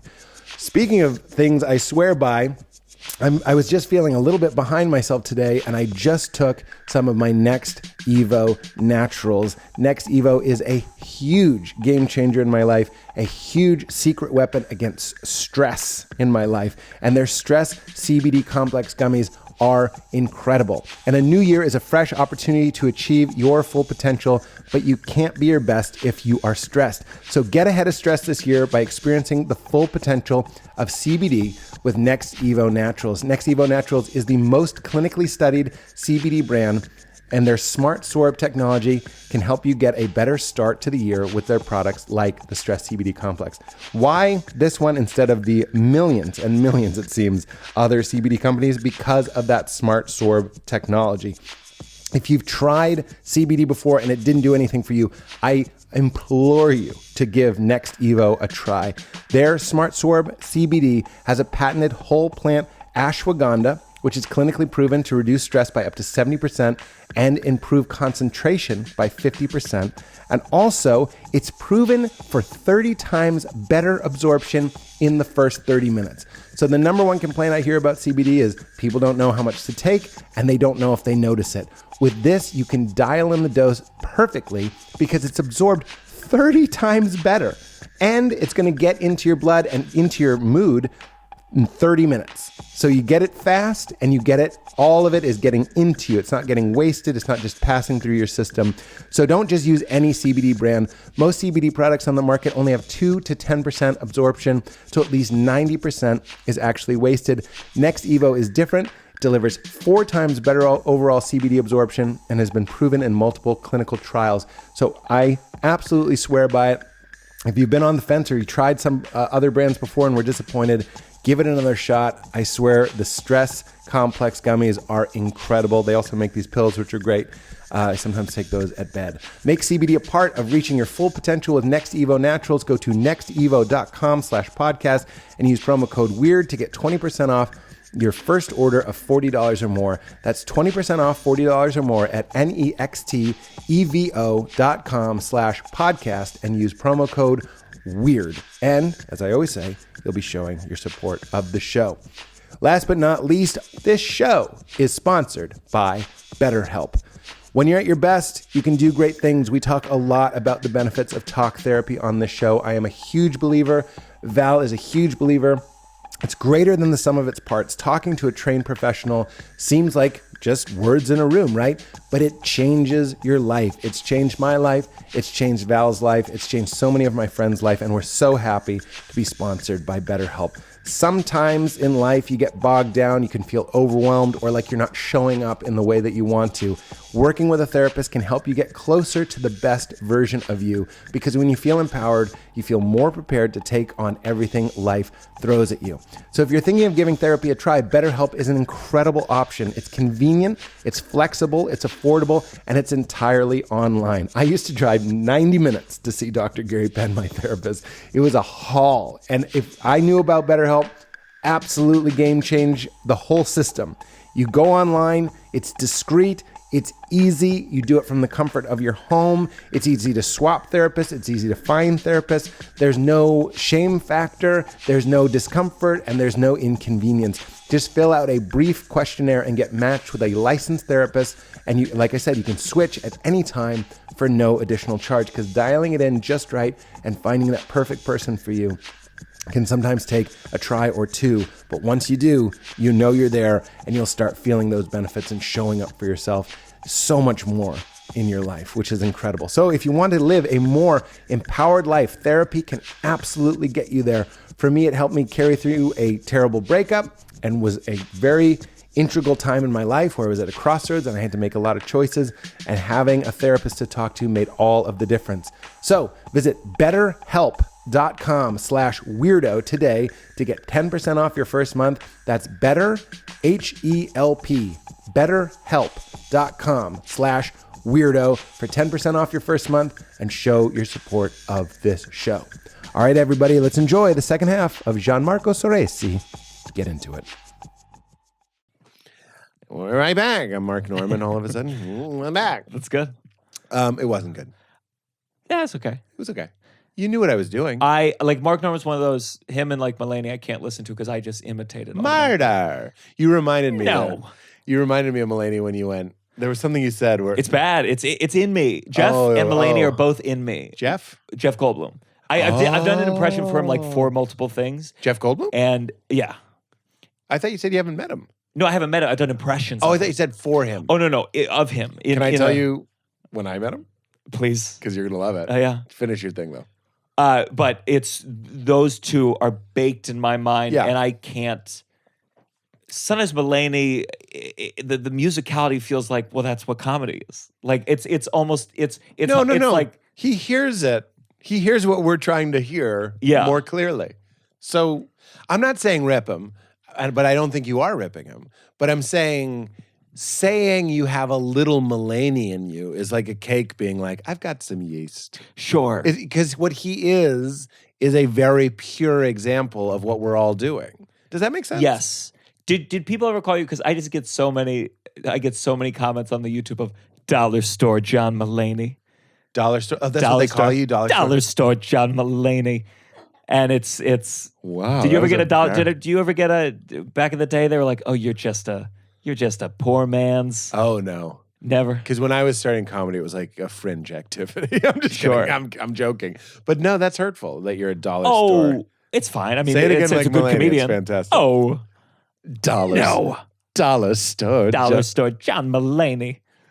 That's perfect. I can't. I can only. I'll listen to that was perfect. I'll listen to the new things like once, and I'm like, put it away. I can't. Dollar store. I can't do it. Dollar Store John Mulaney. I mean, yeah, no, that's really good. Yes. I can't listen to him as Brian Regan. Yeah. I heard you say that. Yeah, that's a real thing. But I mean, I know. I'm listening. I'm not. It's too late. Sometimes at a certain point, you do comedy long enough, you're like, I might evolve, but this is what I am. Dude, it's already on my mind. If I watch Burr, I'll be a little bit more Burr. If I follow Santino, I'll be a little bit more Santino. Mm-hmm. In fact, coming out of the quarantine, I was like, I've told this story before, but like to him. But sometimes I forget what comedy is, and you need these avatars. You need your Mulaney's, you need your Burrs and Santinos, these guys that are like fearless. And you're like, I'm not just saying this. When I watched your set, I was like, oh yeah, such a Leo going up there brave. But you did. One of the greatest things, I'm realizing that this is great, that I mean this. Because in my life, I have folders on my phone who my friends are. I have to write it down. Sure. And I also have a folder on my phone called Things I Actually Like. Because I forget. I lose my way in the forest. And I do love comedy, but one of the things, when I say that, what do I mean? When I watch someone do like the set you did in Montreal, or when I watch Burr tear up a small room and just really... Remember George Burns smoked cigars, and he said the cigar was the ultimate comedy accessory because it's imposing. Yes. The smell that fills the room. There's something that's not appropriate for all situations, but the fearlessness that you in Montreal or these guys that the set I watched Santino do, where he just went up and did it. Yeah. He didn't like apologize. It was like athletic. I do get inspired by that. Like it's not fake. I actually get like moved that someone can be so honest about their feelings and their truth. I know this sounds kind of like canned, but I get like it's not emotional, it's inspired. I go like, what sometimes okay, so one of my core negative beliefs is that I'm too much. Like Sure. I know that feeling. right? Yeah, I go like I'm too much. People secretly hate everything I'm about. So I had very little sleep because I was watching Lilo alone for 3 days. Then I went to coffee, and she was rocking me. Like I was getting rocked by this child. And you just, I don't mean you. Nobody can understand what it's like. How old now? She's 4, and she's the love of my life. I love her more than anything. Course. But she doesn't sleep great. And when she's awake, you're with her, and it's like having another more important you running around. So there's just constant, and there's a lot of okay. And then I finally get her to school on Monday because I was with her over this weekend. And I'm sitting there, and I'm just in like zero, like the realist me, because I'm grumpy and I'm on little sleep. Yes. And I'm just exhausted. And somebody asked me about my dog, and everybody knows that listens to this podcast, I have mixed feelings about my dog. And my dog was really bothering me because my what I said was my dog is my mom. My mom is just like, it can be very like bottomless. Yeah. Like it's never enough. So when I say I don't like my dog, has nothing to do with my dog. In fact, my dog is a good boy. I treat him very well. I have to say that up top. I treat him very well, very loving. He's in a loving situation. But sometimes when I look at him and he's just staring me with those black eyes, I just feel my mother going It's like for your dad, it's God. For your mom, it's the dog. And one's backwards, dog God. So anyway, I'm ranting about this. And then at the end I'm driving home, and I'm like with like 5 friends at this coffee place. And I'm like, what the fuck am I doing? Why am I venting about my dog? Nobody wants to hear about how you have like a complicated relationship with your dog. People hate that. And then I go, when I see you, or like I'm saying, these great sets sharing their vulnerability in a powerful, not an imposing or dickish way, but like in an unapologetic, this is my neuroses. I love it. That's how I comfort myself. Meaning, if you had been ranting about your dog and being like, my dog is my mother, she's always staring at me. Like, why do people think it's love? He just wants my fucking food. He's just following me for my fucking food. He's a wolf. Yeah. If you were doing that, I would love it 100%. And that's how I comfort myself when I'm too much. Does that make sense? That's Yes, like what it I does. love about comedy. Yeah. I mean, that's why I didn't start in stand-up. I was an actor and theater person. I think just, I mean, other than not a lot of success, but I think there's ultimately was like, oh, I want to go into myself. I do. Yes. It's And show it. It's how I can't even write outside myself. Yeah. You know, it's that some people would never write a show where they're the main character of it. Yes. And it's hard for me to conceive of doing anything else. Yeah. No, I And completely get that. I think it's like, I think that's always been in me. When I was a kid, I would Sean, I would hand raising. Of For those course. of you listening, not watching, I'm raising my hand. Couldn't relate more. Keep going. when both my parents' house, I was going back, they got divorced when I was young, but we would put on music, we would dance in the living room.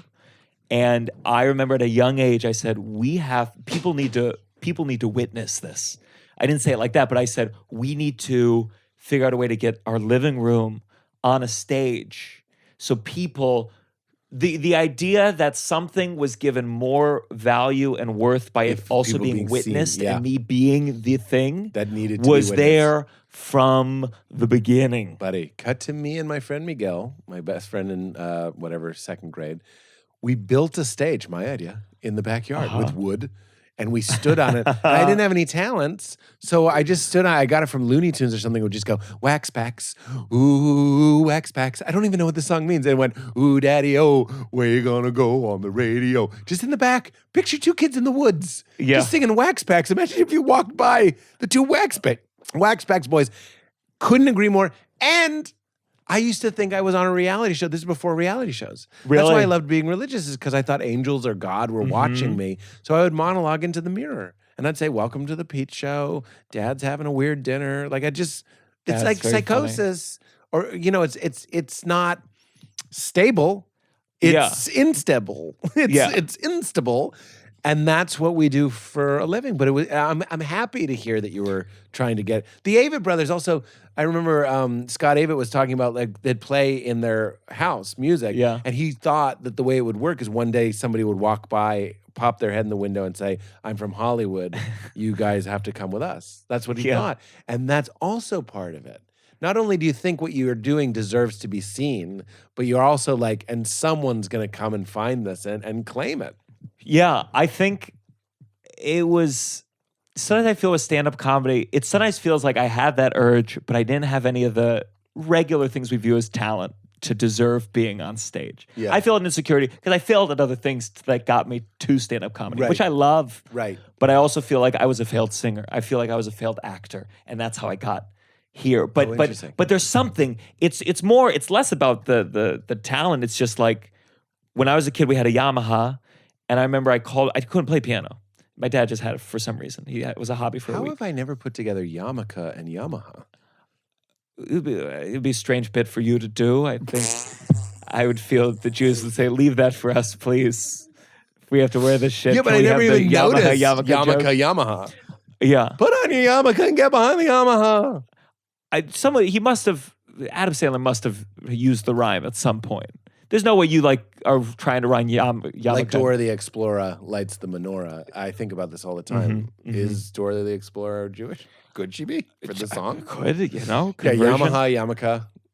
And I was just playing, and I couldn't play, but I did like a spooky sound, and I said, "Dad, come look at this." And who knows what the fuck I did, but in my mind, I was telling a story, banging on the keys, and my dad was like, what am I supposed to? He didn't know what to do with it. Yeah. And it's like I that wanna kind of say feeling. molto I didn't have bene. talent. I wish I could have played the piano, but I'm like, you need to see whatever it is I'm feeling right now for the feeling to be complete to me. Like you had the best seat in the house. Just like I was making something, and he didn't know what. Right. And I think part of it is like, can you be worthy of being witnessed? Can you be worthy of people's time?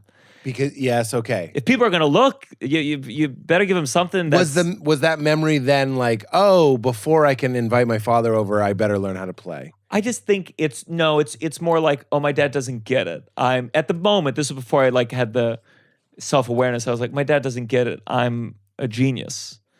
Something in me tapped into the divine, and my dumb fucking father, all he hears is noise. This is right out of my brain right here. When I get stoned, I'm convinced I can play the piano. I think I'm very good. I would record it and play it and be like, this is pretty good. For a guy who can't play the piano, really, sounds pretty good. Yeah. Same sort of thing. So, And some composer would be like, the notes don't make any sense yet. It's beautiful. yeah, exactly. Yeah. Like it takes a genius to recognize this genius. Yeah. Like a regular person would be like, this is madness. You'd be like, but wait. Like I always wanted like an anthropologist to listen to something like you playing the piano and be like, what he's doing, he's calling to his ancestors. You know, like something beautiful is happening. Yeah. Because that's what I meant by like you're in the best seat in the house. Like if they, our father, whoever, knew what it feels like to get in that flow where you're kind of lighting up with potential. Like I'm making notes, but you're like being hyper present and playful, and Yeah. the feeling of yesing your impulses to play whatever notes.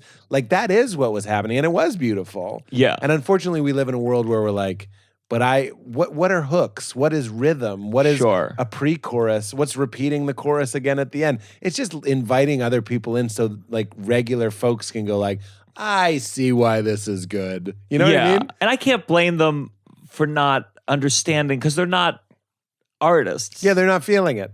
I was at my mom. I was in bed. I was like just wrapping my tummy, and I was like 12 or whatever, and like I got really into it. Yeah. I like thought I was making a symphony, and my stepfather at 3 a.m. comes in the room and was like, "What the fuck is going on in here?" Because to him, he's like, "What are you doing? You are killing me. You woke me up for what is this?" We are so similar. I have a very vivid memory. I'm laying in bed. I didn't recognize what it was. Now I have words for it. I'll tell Valerie I'm manic.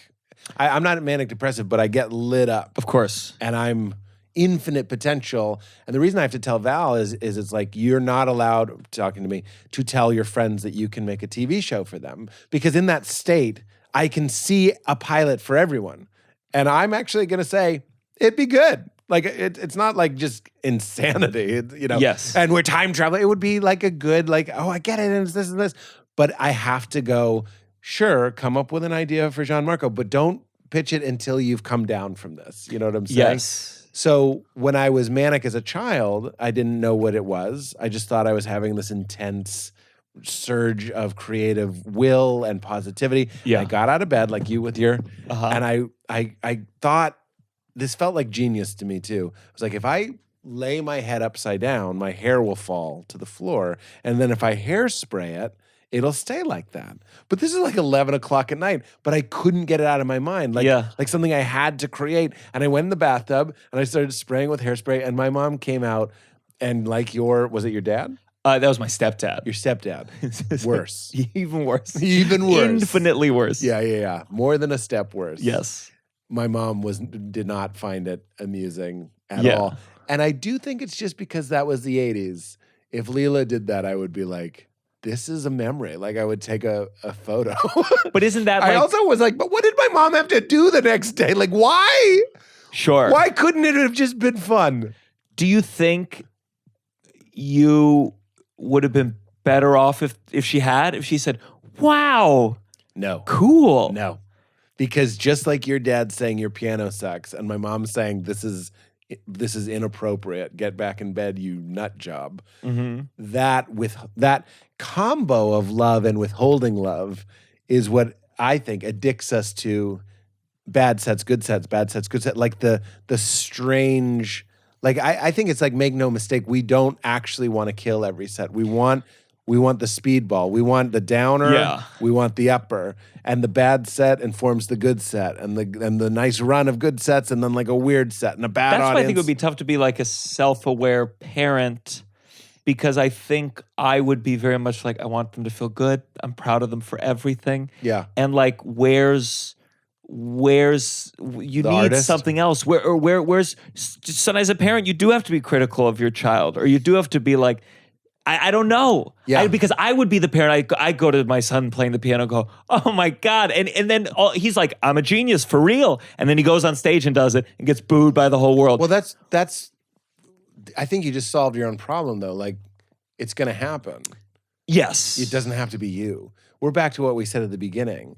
Like, these archetypes, mother, father, are so huge. So Leela, just yesterday morning, knows a song that's the days of the week. And it goes like Sunday, Monday, Tuesday, Wednesday, Thursday, Friday. And then again, there's Sunday. So, and she was counting on her fingers, but she counted 8. And she went, there's this many days in the week. And Val was like, Val told me this story because she felt bad. She was like, oh, sweetie, actually there's 7 days in the week. And Leela just went like, and like walked away. So like, it's gonna happen. What I'm saying is this belief that like we have to like damage our children to make them interesting or to toughen them up. It happens gently. Yes. It doesn't like you can't not. because you and I were the types of kids, and I'll put this back to you. You thought you were a genius. I've told this story many times. It's not even a story. It's this long. It's almost over.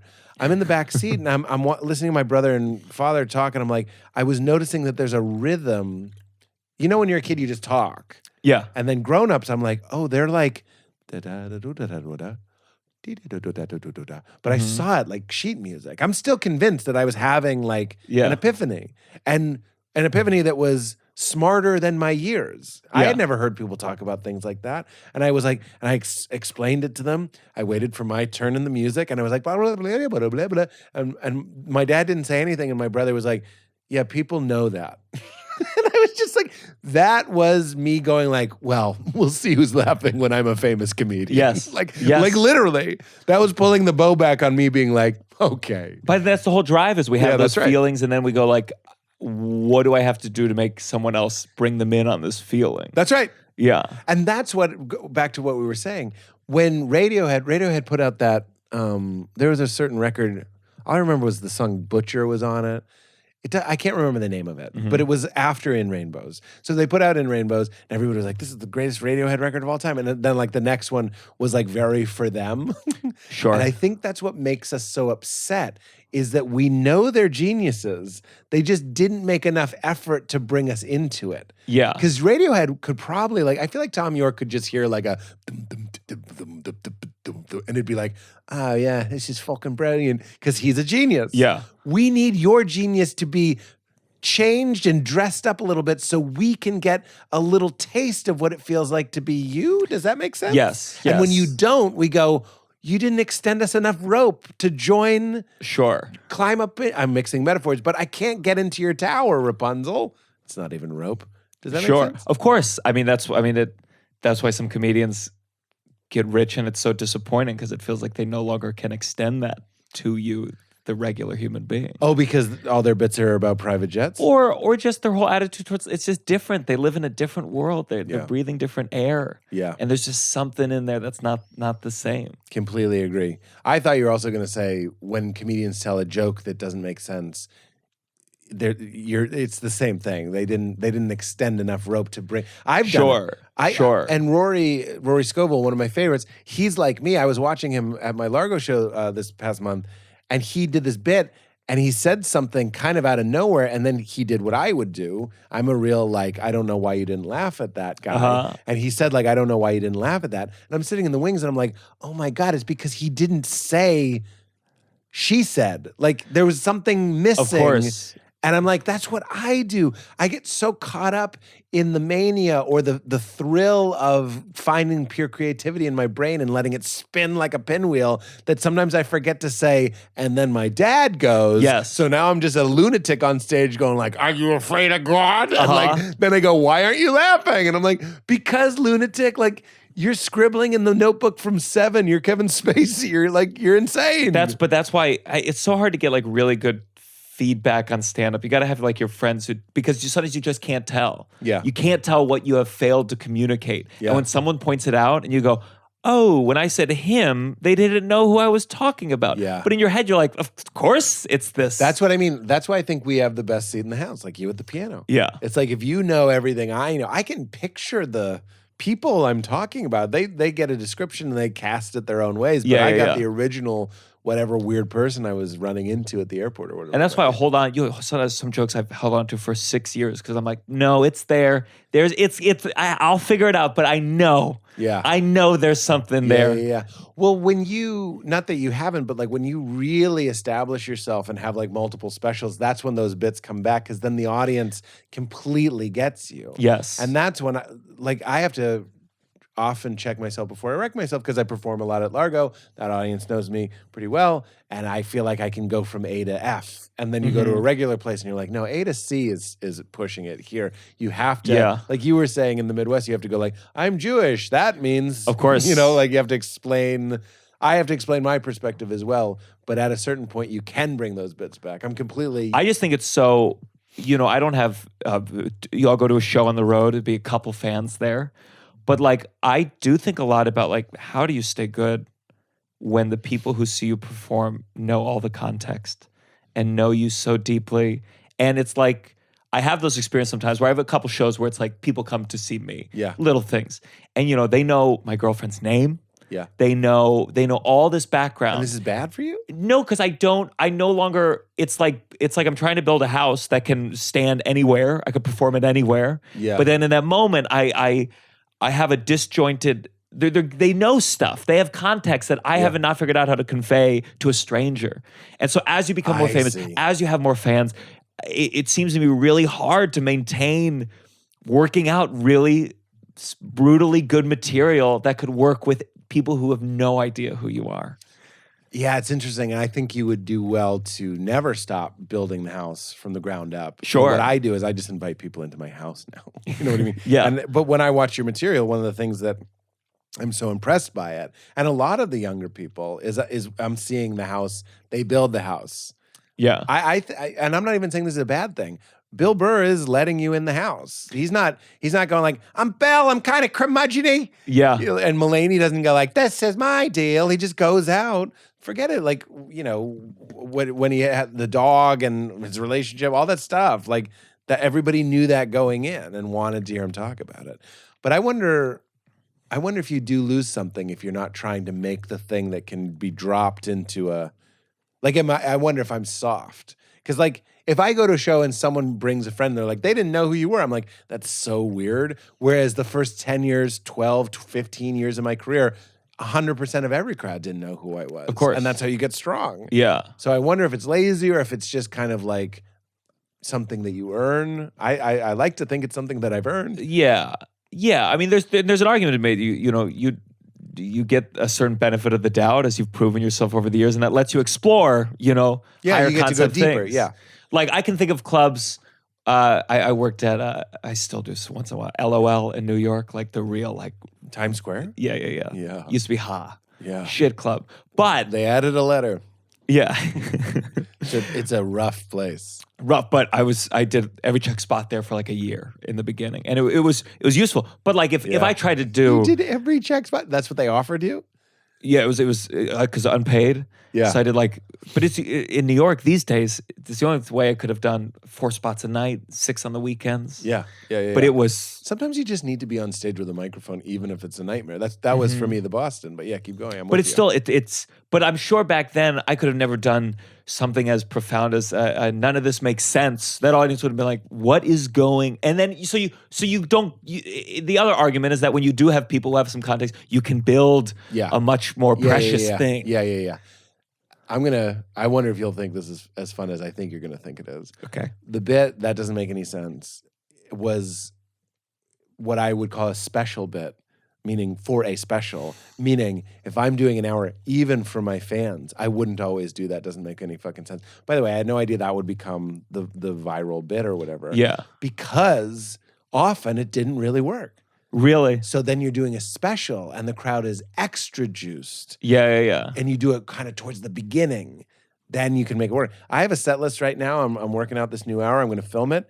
There's 2 bits on it that I will not do when I'm just working a regular room because they're too intimate. They're better with a camera close to your face. They're based on an expression. They involve like literally 20 seconds of silence. And I'm like, I can't do that. Like I could, but it's too risky. Sure. And I just want to murder. But for the film set, those are the bits that like you do doesn't make any sense. Even though you wouldn't do doesn't make any sense doing just a regular theater or whatever. You do it on the special and then everybody loves it. Yes. I wonder if you does that make any sense? No, it makes total Interesting? sense. It's very interesting. I think it's like Bits that are it's too delicate. You save them for the TV taping. I just think there's like some like older comics who've done it for a long time where sometimes they're doing that and they're still making great work. And then there's some where it's like, oh no, this actually does need, it's not as sharp as you as you think. You're getting way too much from the silent and I think it must be hard to navigate. I'm constantly in spaces where no one knows who I am. And I think like if I'm not, it's just got to be hard to hold. I don't know how Chris Rock goes anywhere and he walks in and everyone knows who he is. Yeah. And they're excited to see him even if they're not a fan. They're just like, "Oh my God, I get to tell my family I saw Chris Rock." How do you develop anything? In an authentic way. Yeah. No, I completely understand. It's interesting. Have you ever seen a ghost? What if you were like you had? Yeah, I reverse on all of this. Like, there's one exception. I hate astrology, but I've been been haunted. Would you like to be haunted as a skeptic? Because I can arrange it. I'm just kidding. Please. I think of would you like it? Stephen King had some quote where he said, all horror movies or all ghost movies are optimistic because it implies there's life after death. Right. So he was saying, like, even if it's like a fucking monster, it's still like, well, at least I get to be a fucking monster when I die. Hey, that's something. That's not nothing. I like lumbering in a group. Sure. I'll be like some good meals. Brains look pretty good. Let's be honest. Of all the organs, brain looks most delicious. Oh, really? Which organ are you going to eat? Muscles aren't organs. We're eating an organ. Okay. I feel like a liver feels closer to like steak. Even Hannibal, did he eat brains in the movie? He had a liver and nice Chianti. I know that Chianti goes with liver. I don't know what goes with brain. I feel like fucking this shit is what goes with brain. A big glass. Magic mind goes with magic brain. What about have you ever almost died? It's so lame. I couldn't ride a bike. So okay. And I'm having trouble with a bike. So I had like, I would describe it as like a chariot. So like the front wheel of a bike connected to like two skateboards, so no balance required. Yeah. And my dad, I was going down a hill and my dad was like, don't hit the brakes this time. And I wasn't wearing a helmet. And so I had to bring you in because this is so traumatic. Yeah. And I started going really fast. And there was like a dip at the end over a little, who knows? But something in me was like, you got to step off. And I like cold as blood, just as I'm moving, just took a step off and, smacked broken arm. Didn't hit my head. If I had, I do think dead. Wow. And I think it was better than the option at the bottom of the hill. And I think my brain like really quickly made a cold, hard, calculated self-preservation. Because in my mind, I could see being like too scared to step off the thing. So you just keep going. You don't make a decision. Yeah. But something in my brain said, therein lies death, step off now. Wow. Even though it was the most I've ever been injured in my life. Broken. Later we found out it was broken.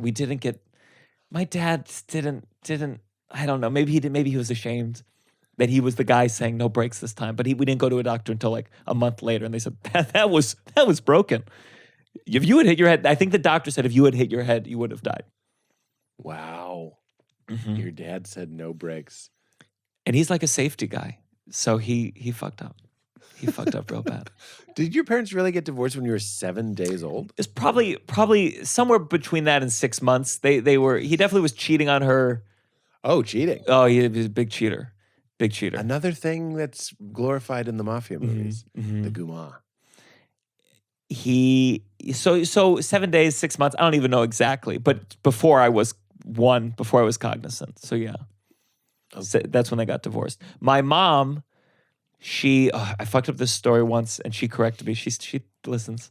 And I think she went to a party and a woman there said, I don't mean to be like, don't shoot the messenger, please. My husband met your husband and he suspects, and he's very intuitive, he suspects that he's cheating. And my mom... Wait, say what you just said again. Hi. This woman comes up to your mom. Yes. Hi, Susan.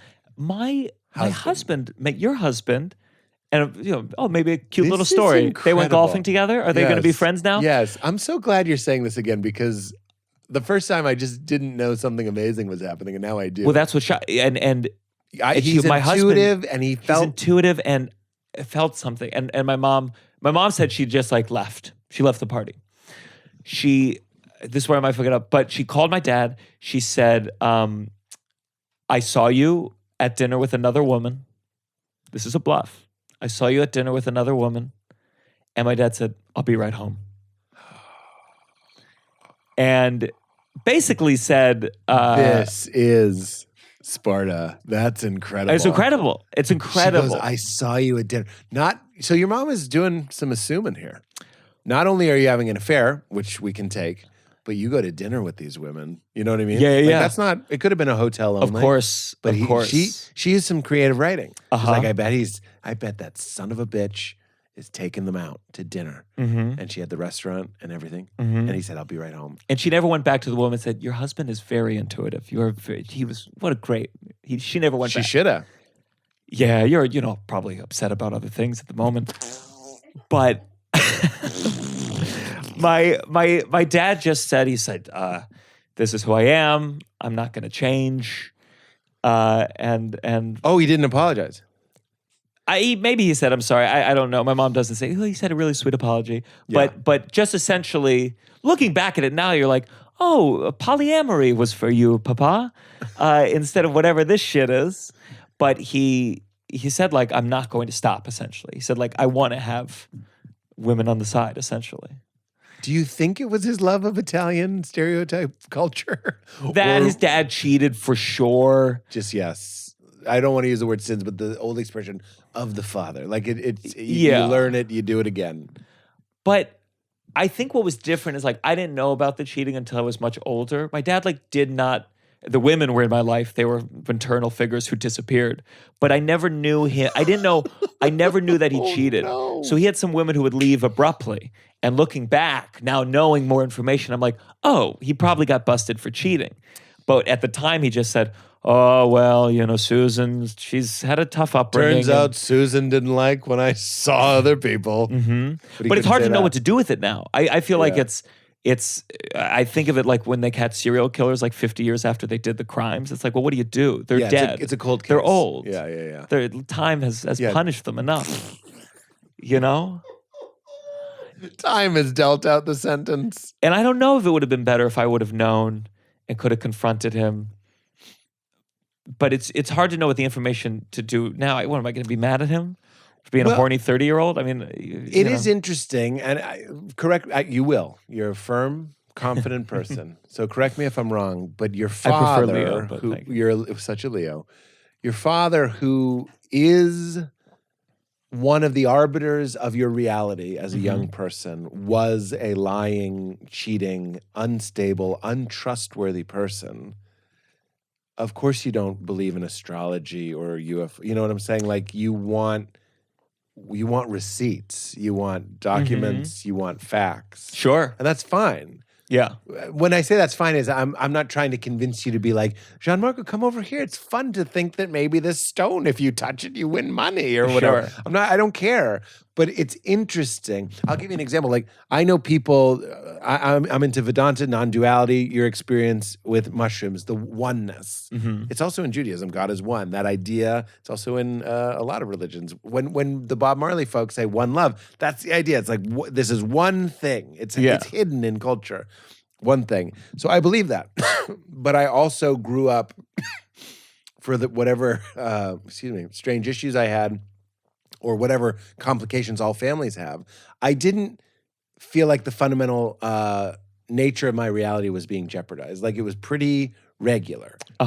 So, of course, if you have that foundation, you can use it to then go like, maybe this is all a dream. Like we're all just having this weird collective dream. But if you had a rocky thing where the not the patriarch or the matriarch, but these giants betray trust. Sure. It's not as groovy for you to be like, and maybe this whole thing is a gaslight, you know, because you were gaslit. Yeah, I was. Yeah. And I think, and it felt good as a kid. Like my dad was he was the pillar. He was the strong one. I went to my mom's and my stepdad. I didn't get along with my stepdad as a kid. So it's like my dad was the figure. So sure, I think I would say that like, I know that underneath that good feeling can be some sinister shit. And some people being mistreated even. Right. And when my dad had my little sister, I mean, part of the truth is that he spoiled the shit out of me. I was his number one. And then my sister became number one. And I got to see what everyone else had to experience when I must have been a kid. Yeah. Especially the women he dated, you know. And he did all sorts. I mean, like when he dated a new woman, he would buy toys for them to give me. Kind of like a dog, you give him a treat for the stranger visiting. So this new woman would come into my life bearing gifts. It's Santa. Wow. What's not to love about this new woman? Yes. And then she becomes a maternal figure, and then one day, gone. There's one woman. We used to play Monopoly together, and what would happen? These women, they would break up with my dad, and then they would have to have like a breakup with me if they wanted to, obviously. And I remember a very little kid. We were sitting in the car. A conversation meant to end and then one to leave. And I said to her, she said, I'm going to be really busy at work, so I won't be around as much. And I said, like, are we still going to play Monopoly? And, she said. Can we just take a beat? Because that's heartbreaking. Yeah. Are we going to still play Monopoly as a tearjerker? Yeah. I'm not delighting in it. I just want to pay that. I know. Grief, respect. It's tough to do those moments in comedy because talking about the premise, people just go like, "Oh God." Yeah. But I actually, I hope to. But that's what you did on stage. I think I could get there, but in this conversation, it's different. At LOL, It's at LOL, it's a tough sell. It's a tough sell. And then she lied. Essentially, I put her in a corner and she said some degree of like, yeah. And then I'm still waiting. Still got the Monopoly board set up. The thimble's waiting for the dog, man. Yeah. Were you the thimble? I think I was the little dog. Oh. I think I like the little dog. My dog is my mother, so I never. I understand. They need a God piece, but I think people would complain. The God piece it's just empty space. Uh-huh. Yeah. Wow. Interesting. Very interesting. And then, sorry. I really do think we touched on something there with the idea. It's like how we view the divine has so much to do with our parents, and just reality has so much to do with our parents. Mm-hmm. And it's interesting that you're experimenting with mushrooms and you want to do ayahuasca, because that is like it's a real leap of faith. Both of those things are leaps of faith into something else and into our unconscious and into our psyche. And you had this such an irregular upbringing. I But think it means that it sounds like maybe you've done some healing. I think so for sure. I mean, therapy, all the things. But I think like my girlfriend and I, it's been over 2 years now, and like there definitely felt a shift of us really learning about each other's parents and how they raised us. Usually the sadder things. We'll get to the positives eventually, but I feel like it's a new level of closeness. Yeah. That we're both in our 30s, and there's just like something about the things I've learned about her parents and the things I've been able to tell her about mine that really is like. Are they similar? Similar. Just her mom and my dad. There were just some tough times. Yeah. I don't want to speak too much for her No, I mom, understand. but a degree of like anxiety. Yeah. Anxiety, yelling, and we're very similar. We're some relationships I think it's very opposite, but we're very similar, and we both understand each other's anxiety. And just learning about each other's parents, as you get older, you're like, fuck, it means so much. Your parents mean so much to who you are, and it's frustrating. Yeah, but it's interesting. Val and I, when we were dating, we uncovered all of these like shared things, and really what we're talking about is shared experiences of certain types of anxiety. I think shared anxiety or a familiarity with the things that make you anxious can really become a powerful alliance. Yeah. Because if I know what makes you anxious, I have a pretty good guess on what makes you comfortable. Sure. You know what I mean? It'd be the opposite. And that it's almost like anxiety is like a tribe or a religion or an ethnicity that you could share with somebody. And you have an allowance for it. Like some people. Yes.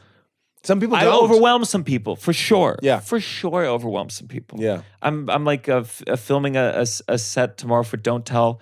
And if I'm filming something the week before, I'm tough to be around. And I'm doing a lot of like, hey, would it make sense if I change these 2 words? And they're like, buddy, I don't know what the difference is. But I am there for her when she's feeling that. Yeah, and she's there for me, and there's an understanding. That's Val and I. You need to have a shorthand. It sounds like a great earmark of a relationship, because I believe very firmly in Val and I's relationship. And you need to be able to be like, I'm having this thing. And if they understand that thing, I just say, Val and I have been together long enough.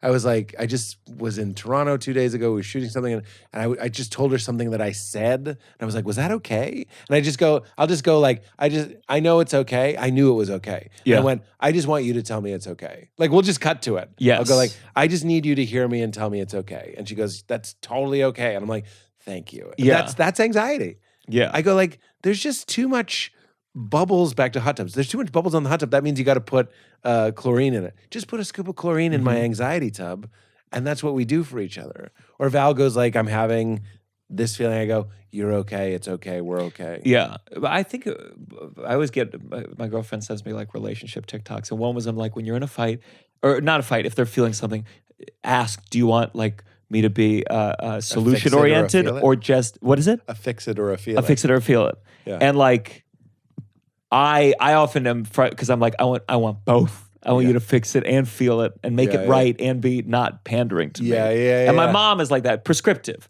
My mom's very prescriptive. Nice. There is just no, but my therapist is always like, I don't want to be prescriptive here. Because she doesn't want to, but then she does it anyway. Yeah. But my mom, if I was feeling sad, I went through a bad breakup after college, and my mom, her solution was just like, well, how can you stop being sad? And I was like, that's not happening by the end of this phone call. Yeah. So drop it. But Right. That's her being loving. That's her parents. Right. They didn't feel. What's interesting is, Val is a feel it, and I am actually pretty hard fix it. And it's hard for me to be a feel it all the time. Mm-hmm. I mean, look at I'm obsessed with Byron Katie, and there are all these things to like back things up. Like, I'm upset because this happened, and you go, but is that true? Like, my father didn't care. Okay, we could do it with my story. My dad doesn't respect me because he came to the show that I told him not to come to. Yes. Is that true? And I just go like, it's not true. And that is actually how you love me. Is like, let's fix it. Yeah. I don't necessarily need too much of like, that was really hard. I do need some of it. Yeah. And I get that from Val. But if I were to choose between the two, I like when someone goes like, so what did you think that meant that your dad came? Or could it mean that he loves you so much he wanted to see you or whatever, instead of all these things we add to it. Yeah. So I can call bullshit on myself. Anyway, so I'm that way. But when people tend to tell me their problems, I'm like a dog on a chain. I really want to run in with the technique. Yeah. But then there's sometimes we have that similar anxiety where when it gets bad is when both our anxieties like meet each other. Well, that's the same way like our hypochondria can meet each other sometimes, where she'd be like, "Do you think this is something?" I'm like, "No, I think it's cancer." Like it's just it is. We both can't. We one of us needs to be, holding it together. Yeah, that's right. Yeah, it's like waves, right? And the best time is when you're like a strand of DNA. You know what I mean? But when you meet in the same, you're both low at the same time. It's not a strand of DNA. It's just a dip, and you're both in it. Yeah. Val and I have language for that too, and we just go like, I think we're both. We say pain body. We go, we're both in our pain body right now, which means we're insane. Yeah, meaning overwhelmed. I like saying insane because it just means you're not in your right mind. You're so overcome with your emotions that it's like the best play for us is to eat. I don't mean like overeat. Maybe we need some food. Sure. Maybe we need some fresh air. Maybe we need some exercise. Maybe we need some sleep. Maybe we just need to watch an episode of The Office and just like fucking cool out. Yeah. 'Cause sometimes the only thing you can do when you think every mole is cancer is just go like, maybe, that great thing where you go, I think we're being insane. Like if you Sure. get paranoid when you're Yeah. stoned, like, I think we're paranoid. That's my favorite thing about being a human is the ability to stop and choose again. Yes. You know what I mean? Like, oh, I think we've chosen the wrong voice in our head. Let's stop. That's why it's tough to be on the road is when sometimes you don't have that, you can't have that moment of let's watch something together. Let's eat something together. Oh, because you're talking If on the you're phone. distant and on the phone, everything becomes so limited. Yeah. And it's either you address it over the phone or you take the space. And it can be tough. I mean, Yeah, you don't, I yeah. don't have to tell you, but it's Yeah. like, it's just tough. It is It's just tough. it's a tough That's why I life. opt out. It's a tough life. When I'm on the road, Val and I we'll talk, but like it's not my favorite, and she knows. I think it's just a highly sensitive person thing. I'm not crazy about FaceTiming. I'm not crazy about talking on the phone. I don't like FaceTime. It's always strange to me with someone FaceTime. It's like, why? Why would we do this? I agree. I agree. It There's makes something, sense with kids. Kids go, Dada, it's super fun. Yeah. And Val and I will do it because it is sweet to see their face. But after a while, I'm just like, let's just talk when I get home. Let's talk when I get home. I agree. Yeah. I agree. You made me think of that White Lotus thing with the data. Remember where he sees the sun that's not his? You In saw season one? No, season two. Season two. Remember he's flossing, and the I don't know any other fucking names. The bad guy, the Wall Street shitty the dude, cheating guy. Yeah, but his wife had a kid with like her trainer. Did you ever catch that? Oh no, She had two kids, and one of the kids she implied was not her husband's. It was her trainer. Oh, And there's a scene. Oh, you got to watch this scene. Katie. You knew this. And there's a scene I'm where embarrassed, but I do want to say I'm very tired. I didn't realize it in the scene, but he's flossing, and you hear in the background like, "Dad, I get." And she's calling for him. Come here, and you see him flossing really hard. And then he comes in and he like turns it on and goes, "Hey, buddy," but he knows that's not his son, and that's the price he has to pay for being a cheater. He has a son that's not his, and he knows, and they will never speak of it. That's very good. She is so powerful in that show. What a great show! What a great show. When it ended, we had separation anxiety. We were like, what do we do now? It was every time we ended an episode, because it was very much about like gender and like men and women. Yeah. And after every episode, it felt like my girl would be like, "So, what do you have to say for yourself?" That's Like- what was great about it. Yes. Some of the best fights. So like The lesson from it was kind of like sometimes you gotta cheat a little. Sometimes you gotta have a little bit of a. You gotta fuck. Well, I think I hear you. I think it's saying because I just, like I said, I was in Toronto, and I came home, and I just had a cast dinner, right? And that was, it's not cheating. It's this like you need adventure. One of the Yes. reasons. So your father was a cheater. I'm saying one of the reasons I feel like I will never cheat is because because that's fucked up, but also because our lives are novel. Like sometimes a dinner with other grown-ups when you've been alone with the baby for 4 days prior is like this incredible White Lotus style break in routine. Sure. And I said to Val, I was like, I hope you get. She was just on this trip. That's why I was watching Val. You need disruption. And some people do it with naughty, but you can also do it with nice. What am I, Santa Claus? Well, I'm just saying you need break up your sleep schedule, do something you don't normally do.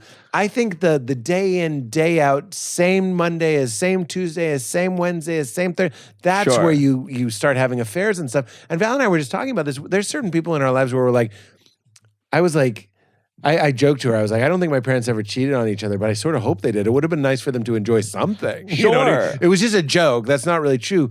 But like, you need to find disruption. That's more what I took from Of course. White Lotus. But that's why cheating, it's like, I also think we live in a society where there is this kind of hard line between like, you're either cheating or you get a massage. That's the closest you're going to get to like another person just to connect with someone outside of it. Because in a way, I could see someone being like, I don't want you to get a massage. It doesn't feel, that's not I know what you're crazy saying. to I think know what you're that. saying.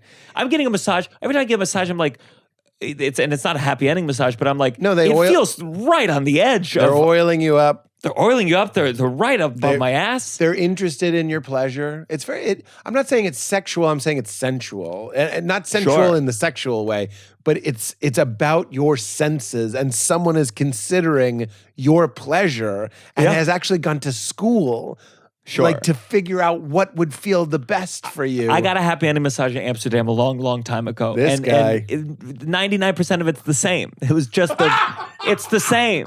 It's all the same. But at the very end, they flip you. That's it. Oh my god! It's the same. That's ready to go. Part A, massage is too sensual. I understand why someone would say don't get one. B, you're already And there's in that something looking suite. back on it where, again, I was not in any kind of relationship, but there was a like, oh, this doesn't feel like anything. It feels like I got an itch scratched. Yeah. I've always wondered if we lived in a society where just hand jobs, just handies. Yeah. You could go to the store and go, oh, I'm stressed. Yeah. I'm gonna run in here real quick. Yeah. I just wonder if the world would be a better place. I think men, especially, just like there's so many things men do that like if they just had an orgasm. I agree. I think there's less guns shot after an orgasm than before an orgasm. Well, buddy, I used to have a bit about this. I stopped doing it. I don't know why. Maybe it was too dirty or something. But I was like, I don't jerk off for me. I jerk off for you, meaning like everybody else. I like that. I was like, I like that a lot. Do you know how humiliating it is to be like, "Ugh, it's Yeah, fucking yeah. stupid? But if I don't, my bit was like, I'm too horny. You just have more testosterone in your blood. Like Sure. after you have an orgasm, you have less testosterone, so you're less that edge. Yeah. That's what I was thinking about this today. I'm not even going to do it as a premise. It was just a thought I had driving in today. I was like, I agree. You know how they say women are as horny as men? Like that's like a new thing. Meaning Yeah. we weren't saying that in the 90s. Sure. We were like, dudes are horny and women kind of like are sort of horny. Like Yeah, that was yeah, as good yeah. as we got in the 90s. I will concede. I'm not even fully serious. I just want to unpack this with you. Women do get horny, but because they have typically, I'm talking very gender normatively, less testosterone, that horniness is just completely different. Look at lady directed pornography.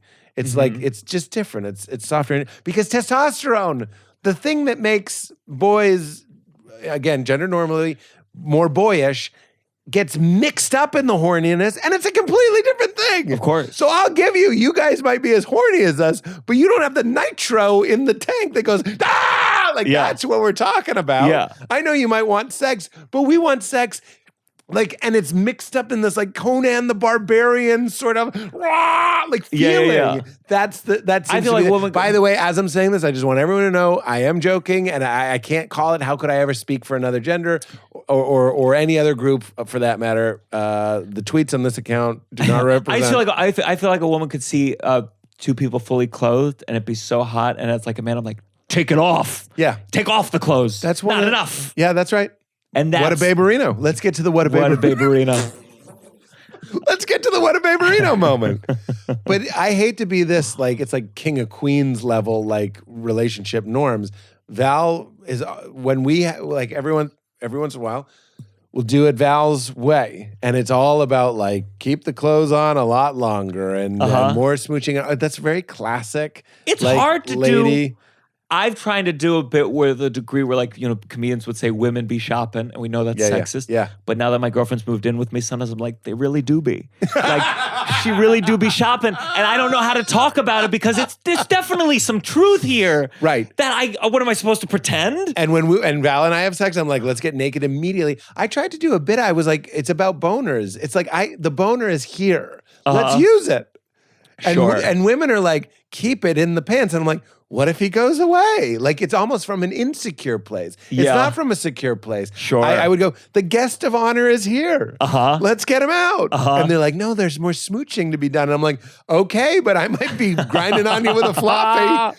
It might be a floppy disk. I want a 3.5, not a 5.25. Did you get that disc riff? You're too young to get that disc riff. I had discs for like a hot second. 3.5?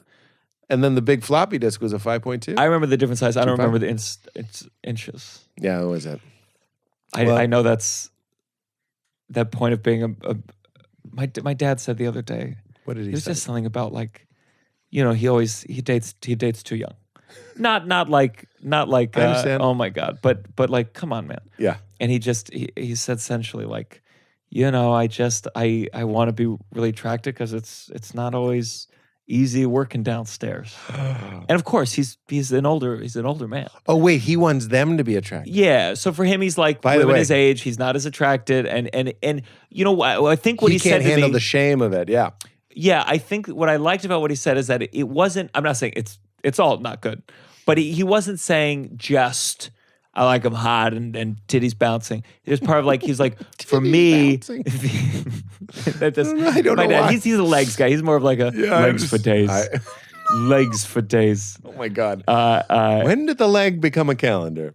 Yeah, I've never been a leg. He would always just be like, look at her legs. And I'd be like, okay.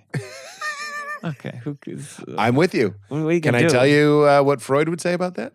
What? The baby on the ground that didn't get picked up likes the legs. The baby that got picked up got a lot of attack. That's too Freudian even for attraction, me. I love Freud. like the boobs.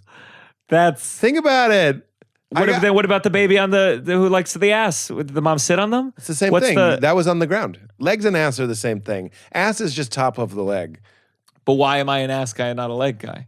Because you're like, let's just jump to the final chord of this song. Legs are like da da da da, and then you're like da da da da is the booty. Did Freud say that too? He said that. He said da da da da. Da, da, da. He did that was after his cocaine bitches for sure. But if you got fed a lot and you were overloved, you're probably into boobies. Sure. Okay. By the way, to bring some Gianmarco skepticism. I don't know if I buy it. I'm just telling you what I heard. Sure. But the way that he phrased it, it was not just, oh, they need to be hot. It was that I need them to be hot to do the thing I still want to do. Yeah. There's a movie called Carnal Knowledge. It's the only movie that Art Garfunkel acts in. It's Jack Nicholson, Art Garfunkel. The whole point of the movie is what you just said. It's about, like, the inability to get erections, how emasculating, shame-inducing, all this stuff it is for men. And then they're like, and they date Anne Margaret, and Jack Nicholson goes, when I saw her, I knew that would never happen again. And it's just a movie about how scared men are, and that's what my bit was trying to be. I was trying to say, it's not because I'm a jerk that I want to get to it. It's because I'm a scared little boy. And the first person I lost my virginity to, I went through a phase of not being able to, anxiety. Yeah, of course. And Overthinking. It's just the overthinking. And I it was going too quick, and then I felt like a disappointment, and I was like, oh my god, it all. And I was too young. I didn't know. Go talk this out. Yes. I mean, I went. But I had to go to my stepdad. I went to my stepdad.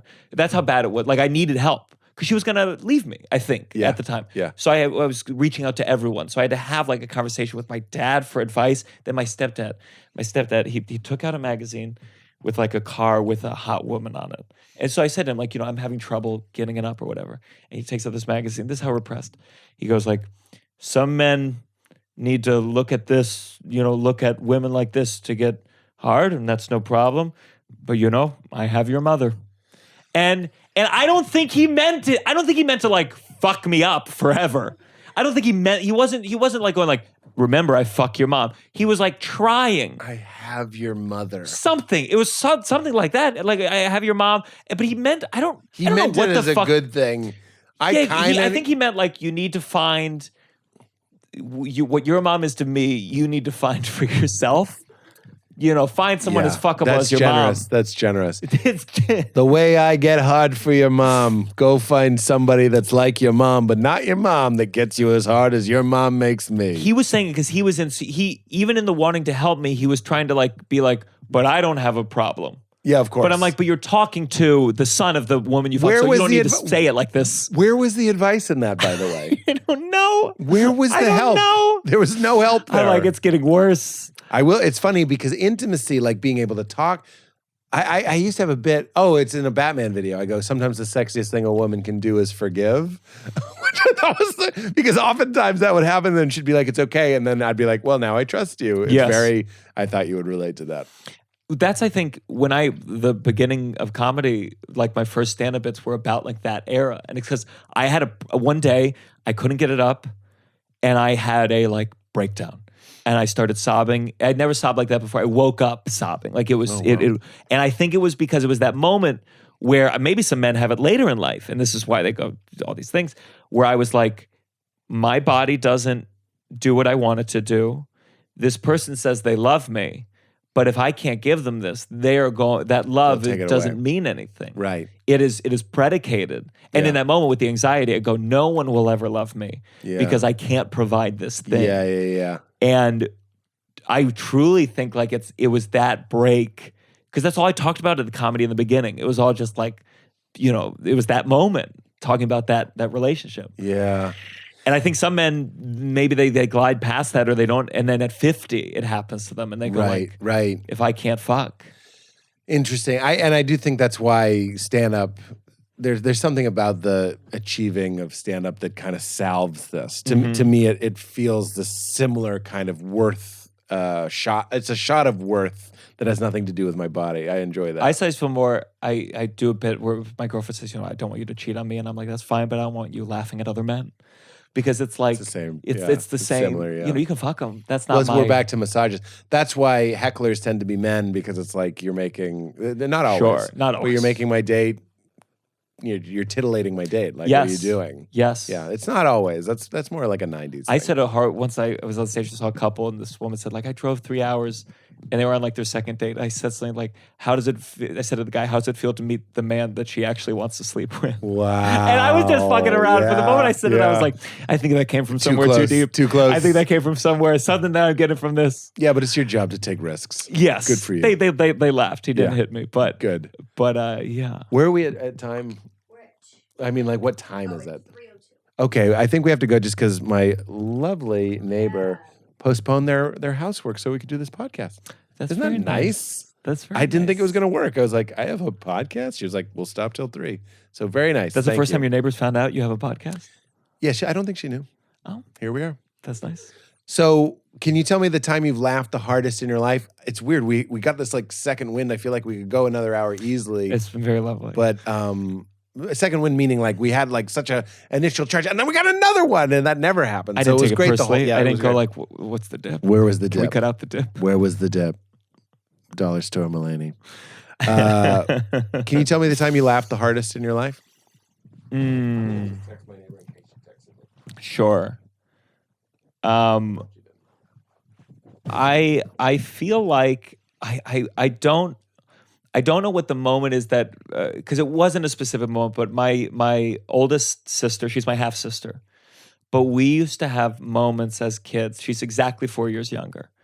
We have the same birthday, and we would have moments where we would just start laughing, and we would just like start laughing with each other. And I think it's because we were in an unhappy household. Yes. Her father and our mom. Yes. And there was some kind of tension release of like, we are prisoners in this emotionally fucked up pairing. This is looking back. At the time, we would just laugh. Yeah. And I think we'll always have this connection of, until I had 2 other siblings born on that side, but there was just a time where we were the first. She was the first of her parents. I was the first of my parents. Yeah. And we had something of like, we are in a fucked up place. Yes. And we would just laugh and laugh. And we haven't had beautiful. it, but I just remember that feeling. Mm. And I always, because she has full siblings. And I think there's always a part of me that goes, I don't know how they view me. And I don't have any full siblings. So I don't know what that would be different from what we have. I was a visitor. I would be at that house, and then I would go to my dad's, and they would have to bear the brunt of that for their whole, and the good. Yeah. And I think, despite being sometimes unsure, or am I a good enough brother to them? How do they view me? I know that my oldest sister and we shared something before the others were born, where we were just the only 2 children in the house. And we'll always have those laughs. those laughs. Those are like sacred laughs or something, and necessary laughs. Yeah. That you really like carried you through, lifeblood laughs. Yeah. I love that answer. We've had a lot of like funny stories, but that is like such a great, I know exactly what you're talking about. It was a beautiful answer. Yeah. Well, I really feel like we could talk for 3. Like I Very haven't kind. had one in a while where, that's not to put down the other guests. Why am I over apologizing? I'm just saying, Name 'em. like, this is the one where I'm like, I could easily talk to you for 2 more That's very hours kind. and love it. So please check out your podcast. What's it called again? The Downside. The Downside. And check out your special. There's a special called Shelf Life on Amazon. And I'll have a Don't Tell set coming out soon that I'm Great. proud of. I love that. Well, thank you very much. Would you say keep it crispy? You can say it as Gianmarco and then say it as Dollar Store Mulaney. You have to do both. Of course. Oh, and then a Jeff Goldblum. Yes, one, I of know. course. Yeah. Okay. Keep it crispy. Was that you? Yeah. Oh, if you're like, fuck, God damn it, keep it crispy. Very good. And then, keep it crispy. I didn't tell you my story. Yes. Real quick. Yes. Backstage, Largo, me, Nick Kroll, Jeff Goldblum, we played 5 Degrees of Jeff Goldblum with Jeff Goldblum. Like Kevin Bacon, but with him. Yeah, and it's even less with Jeff. He's been around. And 5. he was going. Oh, maybe it was 6, but he would go like, and someone would go like blah blah, blah, and he goes, and was in Jurassic Park with Jeff Goldblum. He pointed to himself. I tell you, when he gets mad, something happens. Yeah, something happens. Nobody wants to say. You made Jeff Goldblum very angry. Yes. No. Thanks, pal. Thank you. Wonderful. You made it with